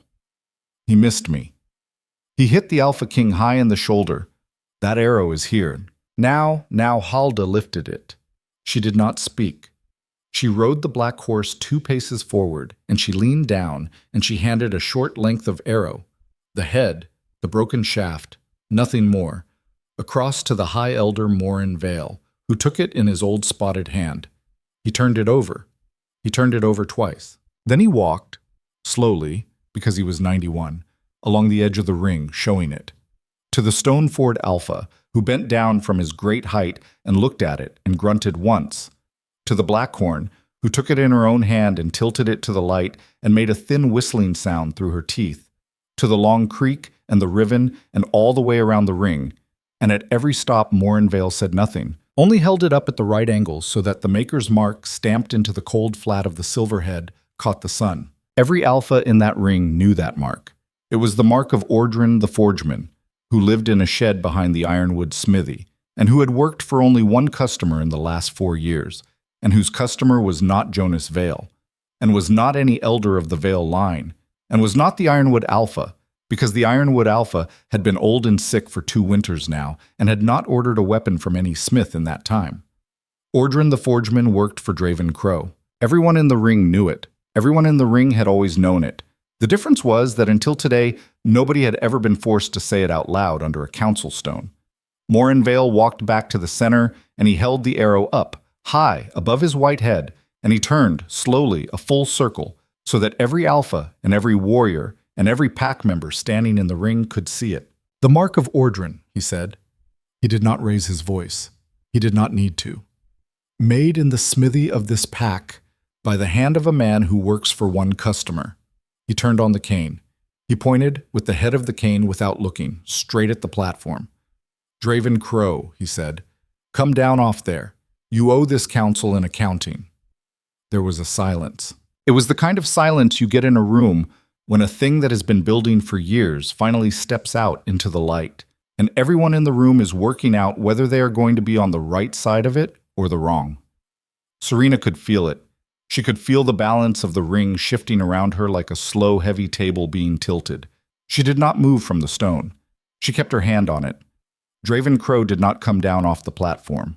He stepped forward instead, one step, to the rail, and he put his hand on it next to Lucian's, and he smiled. It was the same smile, the patient one, the uncle one, the one he had given his nephew the night he had said a man with a small mate is a small man. "High Elder," he said. His voice was warm. He was a man, she would remember later, who had always been able to make his voice do what he wanted. "High Elder, I honor this council, and I honor the ring, and I honor the old law as much as any man standing under this sky. But I must ask, with respect, only with respect, on what basis do we take the word of a girl who has been in the hands of the Alpha King of the Northern Reach for a week? We all know what she is now. We have eyes. She rides a king's horse. She wears a king's cloth. She speaks a king's words." A soft laugh, almost affectionate. "She is telling us a story written by him. That is not her fault. She is 18. She is a girl who was rejected, who was hurt, who was taken in by a powerful man in a moment of weakness, and who has had a week in a stone tower to be filled up with a Draven." That was Jonas Vale. He said it quietly. It cut Draven off anyway. "Brother, don't brother me, Draven. Not today. Not under this stone. Get your hand off that rail." "Jonas, get your hand off that rail." Jonas Vale had not drawn a breath in his chest like that in 10 years. Serena heard it. Everyone heard it. The Ironwood Alpha himself, sick old Alder Ironwood, in a wheeled chair at the back of the platform with a shawl over his knees, lifted his head and looked for the first time at the proceedings he had been brought to. And his eyes, for all the sickness, were clear, and they went to Draven's hand on the rail, and they stayed there. Draven's hand did not come off the rail. Serena understood, in a small, cold way, that he was not going to give ground politely. That had never been his plan. His plan had been to sit in the shape of respectable grief and sympathetic uncle until the ring decided the girl was mad and the Alpha King was using her, and then to walk out of this morning with his nephew's hand still on the beta's seat and his own behind it. That plan was cracking. She could see it crack.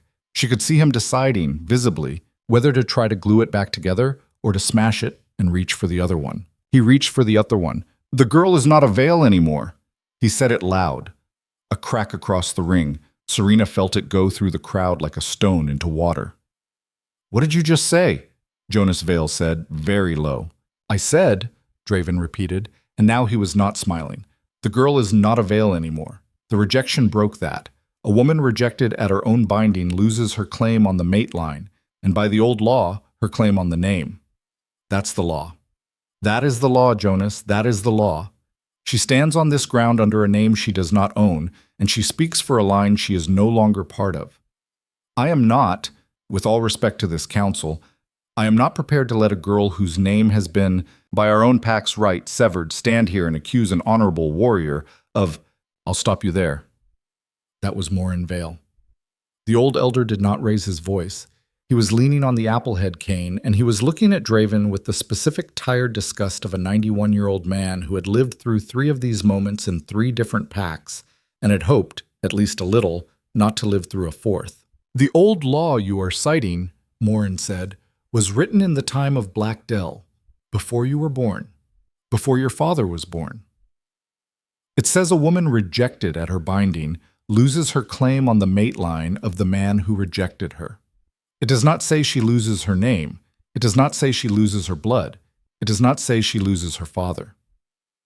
I was a boy the last time a man tried to cite that law in this ring, Draven Crow. The man who tried it was hanged on an elm tree 2 days later by his own pack, because the pack had heard him out and found him a coward. I do not bring that up to threaten you. I bring it up to tell you, under this stone, in front of these alphas, that your reading of the law is wrong, and you know it is wrong. And if you had not needed it to be right in the next 5 minutes, you would not have said it. Draven opened his mouth. I was also... Morin's voice did something then, a small hardening, the first moment in the whole morning when Serena had heard him speak as anything other than a weary old high elder. I was also the elder who named this girl. When she was 6 hours old, in her mother's arms in the west room of the Ironwood Women's Hall, and no man in this ring is going to tell me, on a morning when she is ridden down out of my mountains with her own brother under her arm and silver in the shoulder of the man she brought with her, that she is not a Vale, not while I am breathing. He turned his back on Draven. It was the old gesture, the cutting one. In the protocols of the ring, it meant you are not a person I am any longer in conversation with. The last time Morin Vale had turned his back on a man under a ringstone had been 40 years ago. Draven Crow saw it. His face went, for one whole second, the face of a man who had just understood he had gambled his life and lost. Then he closed it. He put it away. And he did the last thing he had, which was to turn his head, a little, toward Lucian. Lucian was very pale. He had been very pale since she had come over the rise. He was 23 years old, and he had the face of a boy who had been told, a year ago, that he was going to be handed a great thing, and had spent a year getting ready to be handed it, and was now watching it come apart in real time in front of people he had grown up with. The smile that had curdled on the platform had curdled all the way. His hand on the rail was white. "Lucian," Draven said, low, just to him. "Son." Lucian looked at his uncle. He looked at Serena. She watched him do it. She watched him look at her. Really look. Maybe for the first time since he had been 12 years old and had chased her around the pack fire with a stick. And she saw something happen in his face. Not regret. Not quite. Something worse than regret, which was the specific look of a man understanding, in a sudden cold second, that he had been used. By a man whose hand was on his shoulder. By a man whose voice had been in his ear for a year. By a man who had told him small, true things. A man needs to be a mountain. A pack needs a beta who can father sons. To get him to do one large wrong thing. Lucian's throat worked. "Uncle," he said. "Lucian, do not—" "Uncle," Lucian said, and his voice cracked, which was the first thing that morning that made Serena pity him at all. And she did not want to pity him, and she pitied him anyway for one bad small second. "Uncle, was it you who put the arrow in his shoulder?" Draven did not answer. "Was it you who put the knife in Tomas's sleeve?" Draven did not answer. "Was it you," Lucian said, louder now, his hand coming off the rail, "who sent me into that yard with the words to say, and the words I had practiced, uncle, because you told me they were my words? Because you told me I was doing it for the pack, uncle? Was it you? Was any of it me? Was any of it—" "Lucian, you are embarrassing your father. Stop talking." "My father—" Lucian was shaking now. He was looking at Roth Crow, who had not spoken all morning, who was standing behind the Ironwood Alpha's wheeled chair with his hands behind his back and his face gone stone. "My father isn't speaking, uncle. My father isn't speaking because my father is ashamed of me. He is ashamed of me, uncle, and you are the one who told me to do it." "Boy. Don't boy me." "Lucian Crow, answer me." Draven Crow looked at his nephew for a long moment. And Serena, who had spent 4 nights in a row turning over the story of her own binding and trying to understand how a man she had grown up with had stood in a snowy yard and said weak, replaceable, unworthy to her in front of everyone she knew, understood, in that moment, watching Draven's face, that Draven was deciding whether to cut Lucian loose. He was going to. She saw him decide it. She saw the flick of the calculation behind the eyes. She saw him weigh the political cost of a living, disgraced nephew against the political cost of a dead, martyred one. And she saw him choose. He reached, very casually, for the knife at his belt. Kale moved. He did not come around her. He did not step in front of her. He had promised her, 3 days ago, that he would move only if a weapon moved. And a weapon had moved. He was off the dark horse in one motion, a long one. a motion that carried him not toward Draven, but toward the platform steps, and the short-handled axe came up out of his belt, not thrown, not raised to throw, just out, where it could be seen. And his voice, when he spoke, was the one she had heard in the cell of the Black Keep, the almost friendly one, Draven Crow. Draven's hand stopped on the knife. "Take your hand off the hilt." Draven took his hand off the hilt. "Step away from your nephew." Draven stepped away from his nephew. "High Elder." Kael did not look at Morin. He kept his eyes on Draven. "I have honored my word on this ground. A weapon moved. I moved. I have not struck. I will not strike, unless that weapon moves again. The ring is the lady's. I return it to her." "Heard," Morin Vale said, and the old man's voice had in it, for the first time that morning, a small thin note of something that was almost amusement.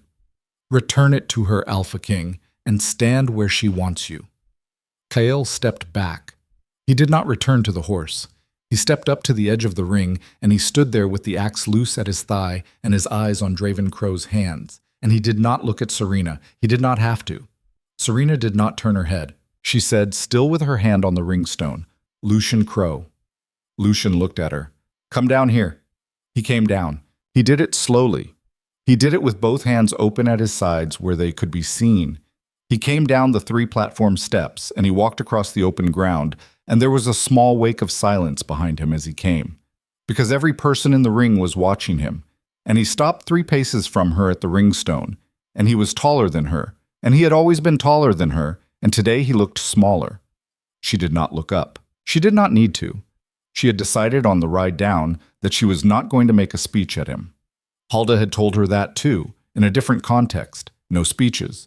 No, "Do you remember what you did to me? Do it clean." She had decided she was going to do this clean. She said quietly, so that he had to lean forward to hear her, "Do you remember what you said to me in the yard?" Lucian closed his eyes. "Yes." "Say it." "Serena." "Say it, Lucian." A long breath. "I said you were weak," he said. "I said you were replaceable. I said you were unworthy." Under the moon. Under the moon. In front of 200 people. In front of 200 people. "Who told you to say it?" He didn't hesitate now. He was past hesitating. He was a man whose uncle had reached for a knife across his own nephew's body 5 minutes ago, and the thing that was left in him after that was not pride. It was something thinner and cleaner and more ashamed.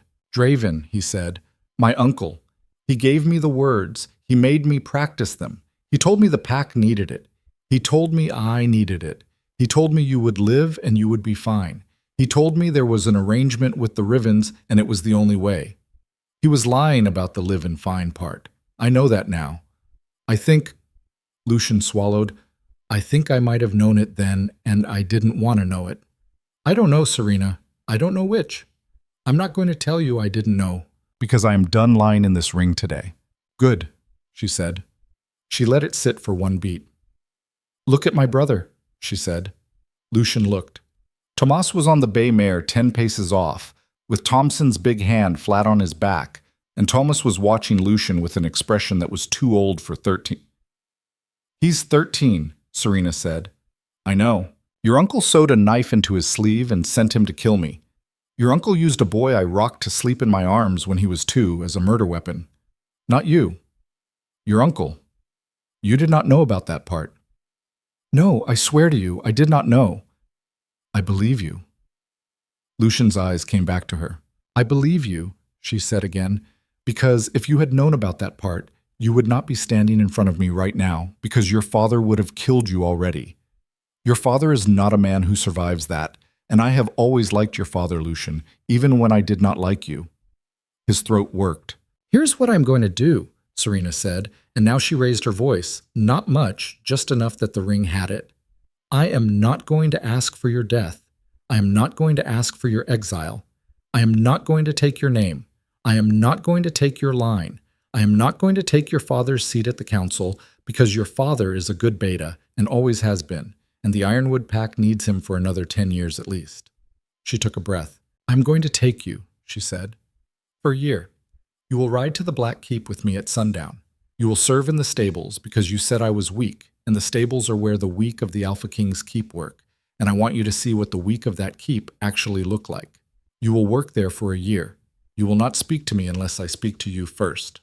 At the end of the year, if the stable master says you have earned your name back, you may take it back. If he says you have not, you may take a new one, or none at all. That is my judgment on Lucian Crow. A silence. And your uncle, she said. She turned her head finally. She looked at Draven Crow where he stood with both hands empty now, held out a little from his sides, the way a man holds his hands when he knows they are being watched. Draven Crow, she said, you are not mine to judge. He opened his mouth. You are the Ironwood Pack's to judge, she said, cutting him off. You are Alder Ironwood's to judge because he is your alpha, and he has been your alpha for 30 years, and this ring has just proven that for the last 6 of those years you have been quietly eating his house out from under him while he was sick. He has heard everything this morning that I have said. He has seen the arrow. He has seen his own elder turn his back on you. He is an old man and a sick one, but he is still an alpha of the old line, and there is no rot in his mind, and it is not my place, daughter of this pack or not, to put an alpha king's axe into a man who belongs to his yard. Alder Ironwood will judge you. This ring will hold until he does. That is my claim on you. She looked up at the platform. Alder Ironwood, under the shawl, lifted his old mottled hand. It trembled. It lifted anyway. Heard, he said. His voice was thin. It carried anyway. Sick men's voices sometimes did, in rings like this. Heard, daughter of Vale. The ring will hold. My council will assemble at dusk. Draven Crow will stand before it. I will... The old alpha's mouth worked, and what came out of it was not grief, but a slow, cold, steady thing that had been, Serena understood, coming for a while. I will judge my beta's brother, in my own yard, as is my right. Heard, Morin Vale said. Heard, the Stoneford Alpha said. Heard, said the Blackhorn. Heard, said the Long Creek. And after a pause, a long pause, but a pause, not a refusal, the Riven Alpha, the father of a girl who had dropped a red cord into snow, said, Heard. That was 5. That was the majority. Serena took her hand off the ring stone. She felt, as she took it off, that she had been holding it up. That was silly. The stone had been holding itself up for 200 years and would hold itself up for 200 more. But it had felt, all morning, like something she was keeping in place with her own hand. And as her hand came off it, she understood that the weight of it had gone into her chest, that she was standing up differently than she had been standing when she had come into the ring, that her own body, her own small 18-year-old body that had been too thin for her grandmother's dress 4 nights ago, was carrying a thing now that it would not set down. She turned slowly, and she looked at Kyle. He was standing where she had left him at the edge of the ring. He had not moved an inch in the whole of Lucian's confession and the whole of her judgment. His axe was still loose at his thigh. His yellow-green eyes were on her face. There was, in them, something she had not seen before, which was pride. Not his own, not for himself, but the specific pride of a man watching someone he had bet a great deal on come up over a hill into the light. She walked to him. She walked slowly because her leg was done, now that it didn't have to hold her up anymore, and she felt the limp for the first time since the ride in. But she did not stop. She walked across the snow to the Alpha King of the Northern Reach, and she stopped 1 pace from him, and she looked up into his face, and she said, low, just for him. Kyle. Your shoulder. Still attached. Don't make me laugh here. Fine. The word? He looked at her. The word, he said carefully, waits. 4 clauses. I remember. No. She shook her head. No, I'm not taking the clause back today. I am not saying queen today. I am saying I know what I asked you 3 nights ago, and I know you agreed, and I want you to know that I am not going to make you wait as long as we said. Serena. Don't make me say it in front of them, Kyle. I am not good at saying things in front of them. I am not asking you to say it in front of them. His voice was very low. I am not asking you to say it at all. I am the one who said I would wait. I meant it. You take the time you need. I know you did. I know you meant it. She took a breath. But I want you to know, on this ground, under this sun, with every alpha of the north watching us, I want you to know that I am not going to make it a long wait. I want you to know that. I want you to carry that back up the mountain with me tonight. He looked at her for a long beat. Then, and this was the thing she would remember for the rest of her life, because he was a man who did not give anything gratuitously, and she had not asked him for this. He lifted his good hand, and he turned it palm up between them, just at the height of her waist, where nobody on the platform would see and nobody in the ring would be able to see either. A small, hidden offer between the two of them. And she put her hand in his. She did it in front of everyone. They could not see, but she did. His fingers closed around hers. It was the first time she had let him. His hand was very warm.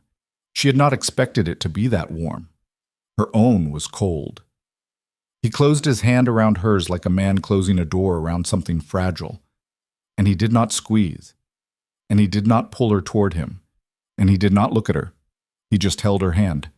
For one breath. 2. 3. Then he let go. And he turned smoothly back to the ring, and he said, loud so that every alpha on the ground heard him, "The lady has spoken her judgment. The ring is honored. The Northern Reach is honored. The Ironwood Council stands. With the permission of this high elder, the Alpha King of the Northern Reach takes the lady and her brother up the mountain at sundown, and returns her to this ground in 1 year's time to see what the stable master has made of his apprentice. Permission, Morinvale said, is given. Heard, the Stoneford said. Heard, the Blackhorn. Heard, the Long Creek. Heard, the Riven. Heard, said Alder Ironwood, the old alpha in his wheeled chair. And this was the only thing on the whole morning that surprised her. Afterward, when she thought about it, he did something that was not formal at all. He lifted his old hand, and he put 2 fingers to his mouth, and he kissed them, and he held them out toward her across the snow. A father's gesture. A benediction from an alpha to a daughter of his pack. She understood. She did the same thing back. Then Kael helped her up onto the gray. The ride up the mountain was long. They did not go fast. Kael's shoulder had opened a little during the ring, which he did not mention, and Halda noticed anyway, and Tomas on the bay was so exhausted that Serena caught him starting to sway in the saddle a mile out, and had Ben, who had come down with the warriors, tie him to the pommel with a soft strap so he could doze without falling. Thomsen rode ahead. Halda rode behind, braid over her shoulder, gray eyes on the high pass. Nobody talked much. Serena was tired. She was the tired that comes after a thing you have been holding for 4 days, when the holding ends and your body goes, oh, and discovers the floor of itself. She let the gray walk. She let Kael's body, behind her in the saddle, take some of her weight.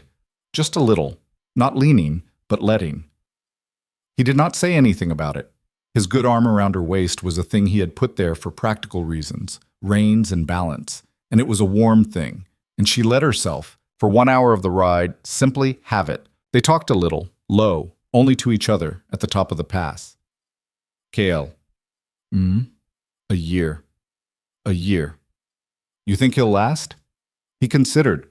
The gray was climbing a switchback, slow, steady, his breath in her hair. I think, he said carefully, he'll last 3 months before he tries to run, and your stable master will catch him. And your stable master will take him out behind the shed and beat him the way my stable master used to beat me when I was 17, which will be the best thing that has ever happened to him.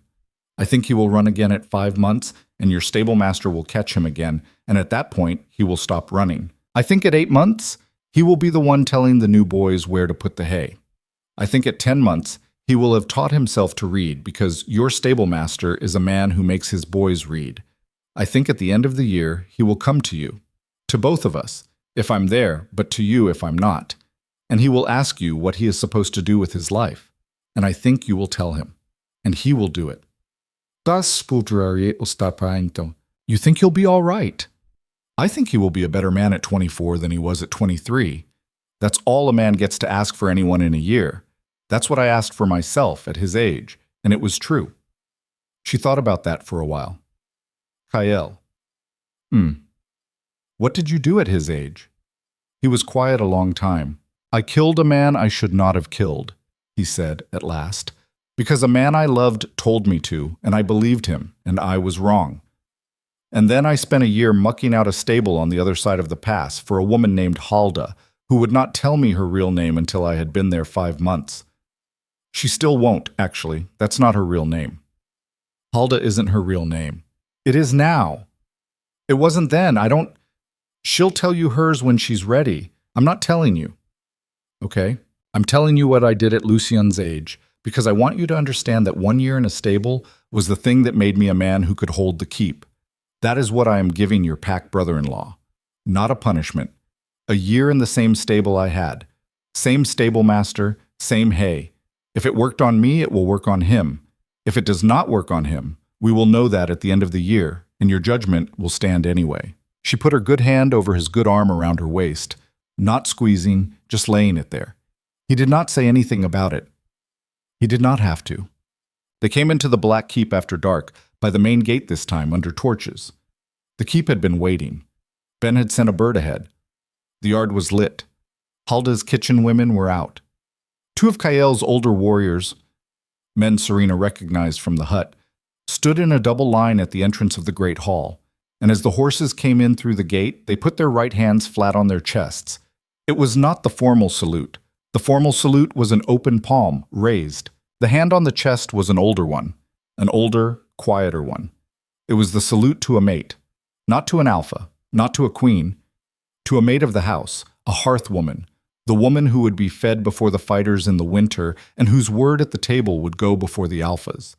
It was the salute her father had taught her when she was small, the one the old keeps in the high mountains still used, the one her own pack had forgotten. Serena understood, with a distant, quiet clearness, that Kael had not told them to do this. He had not had time. He had come down into his own yard an hour after she had finished speaking in the ring, and he had not sent word ahead about what she was. These men had put their hands on their own chests because Halda had told them, before the ride out, what she expected them to do when the lady came back. And they had done it, because Halda said. She rode the gray through the double line of older men with their hands flat on their chests, and she did not know how to feel about it exactly. She did not cry. She had not cried since she had gone down in the snow 4 nights ago, and she was not going to start again in a torch-lit yard in front of 12 warriors. What she did was something else. She stopped the gray at the end of the line, and she turned in the saddle, and she looked back at the old men with their hands on their chests. Ben, and the man Ben had called Orid, and 2 Serena did not know by name, and she said clearly, "Thank you." It was a small thing. It was not nothing. The oldest of them, Orid, a scarred man, older than her father, did not lower his hand. He said low, in the voice of a man who had been a warrior of the Northern Reach before she was born, "Welcome home, lady." She dismounted. Her leg held. She walked the last 6 paces into the great hall under her own weight, and Kael came behind her, not at her shoulder, not as her keeper, 1 pace behind, where a man stood who had promised to stand at a woman's hand, and Halda came behind him, and Tomas, half asleep, was carried in by Ben, and the doors of the great hall of the Black Keep closed behind them, and the smell of pine and cooking fires and old stone came up around her the way a coat comes around a cold child. And the keep was warm. She stopped inside the doors. She stood in the dark, warm hall in the borrowed black clothes that had been measured for her by a man who had tried to sell her in her sleep, and she put her good hand flat against her own chest, exactly where the older men had put theirs, and she breathed. And in the deep cave of her, down where the thing had been curled up asleep for 18 years, the yellow eye did not just open. The whole wolf stood up. Serena Vale, daughter of Jonas Vale, granddaughter of Moren Vale, 18 years old, rejected under the moon 4 nights ago in front of 200 people by a boy who had practiced the words in a mirror, felt her own wolf stand up inside her, slowly, the way a large animal gets to her feet after a long sleep. And she felt her take 1 breath and 2, and settle into the shape of her, and look out through her eyes at the warm dark hall, and see, all around her, the beginnings of a life she had not 4 nights ago dared to imagine. She was not a small thing anymore. She had never been. Somebody, people, packs, uncles with patient voices, boys who repeated the words they had been told to repeat, had wanted her to be small, because small was easier to buy and easier to bury. And she had believed them because she had been 18 and tired and kind. and kind girls believed people. And she had learned, in 4 nights in the snow and 3 nights in a stone keep and 1 morning under a ring stone, that she was not. She was not going to be small for anyone. Not for a pack that had thrown her away. Not for a boy who had practiced. Not for an uncle who had reached for a knife. Not for an alpha king who had come down out of a storm and said mine before he knew her name. She was going to be small for no one. She turned her head. Kael was watching her. He had his good hand on the back of a chair at the head of the great hall, and he was leaning on it a little because his shoulder was worse than he had been pretending all day, and his yellow-green eyes in the torchlight were tired and steady, and he was waiting. He was always waiting. She understood now. He had been waiting since the snow.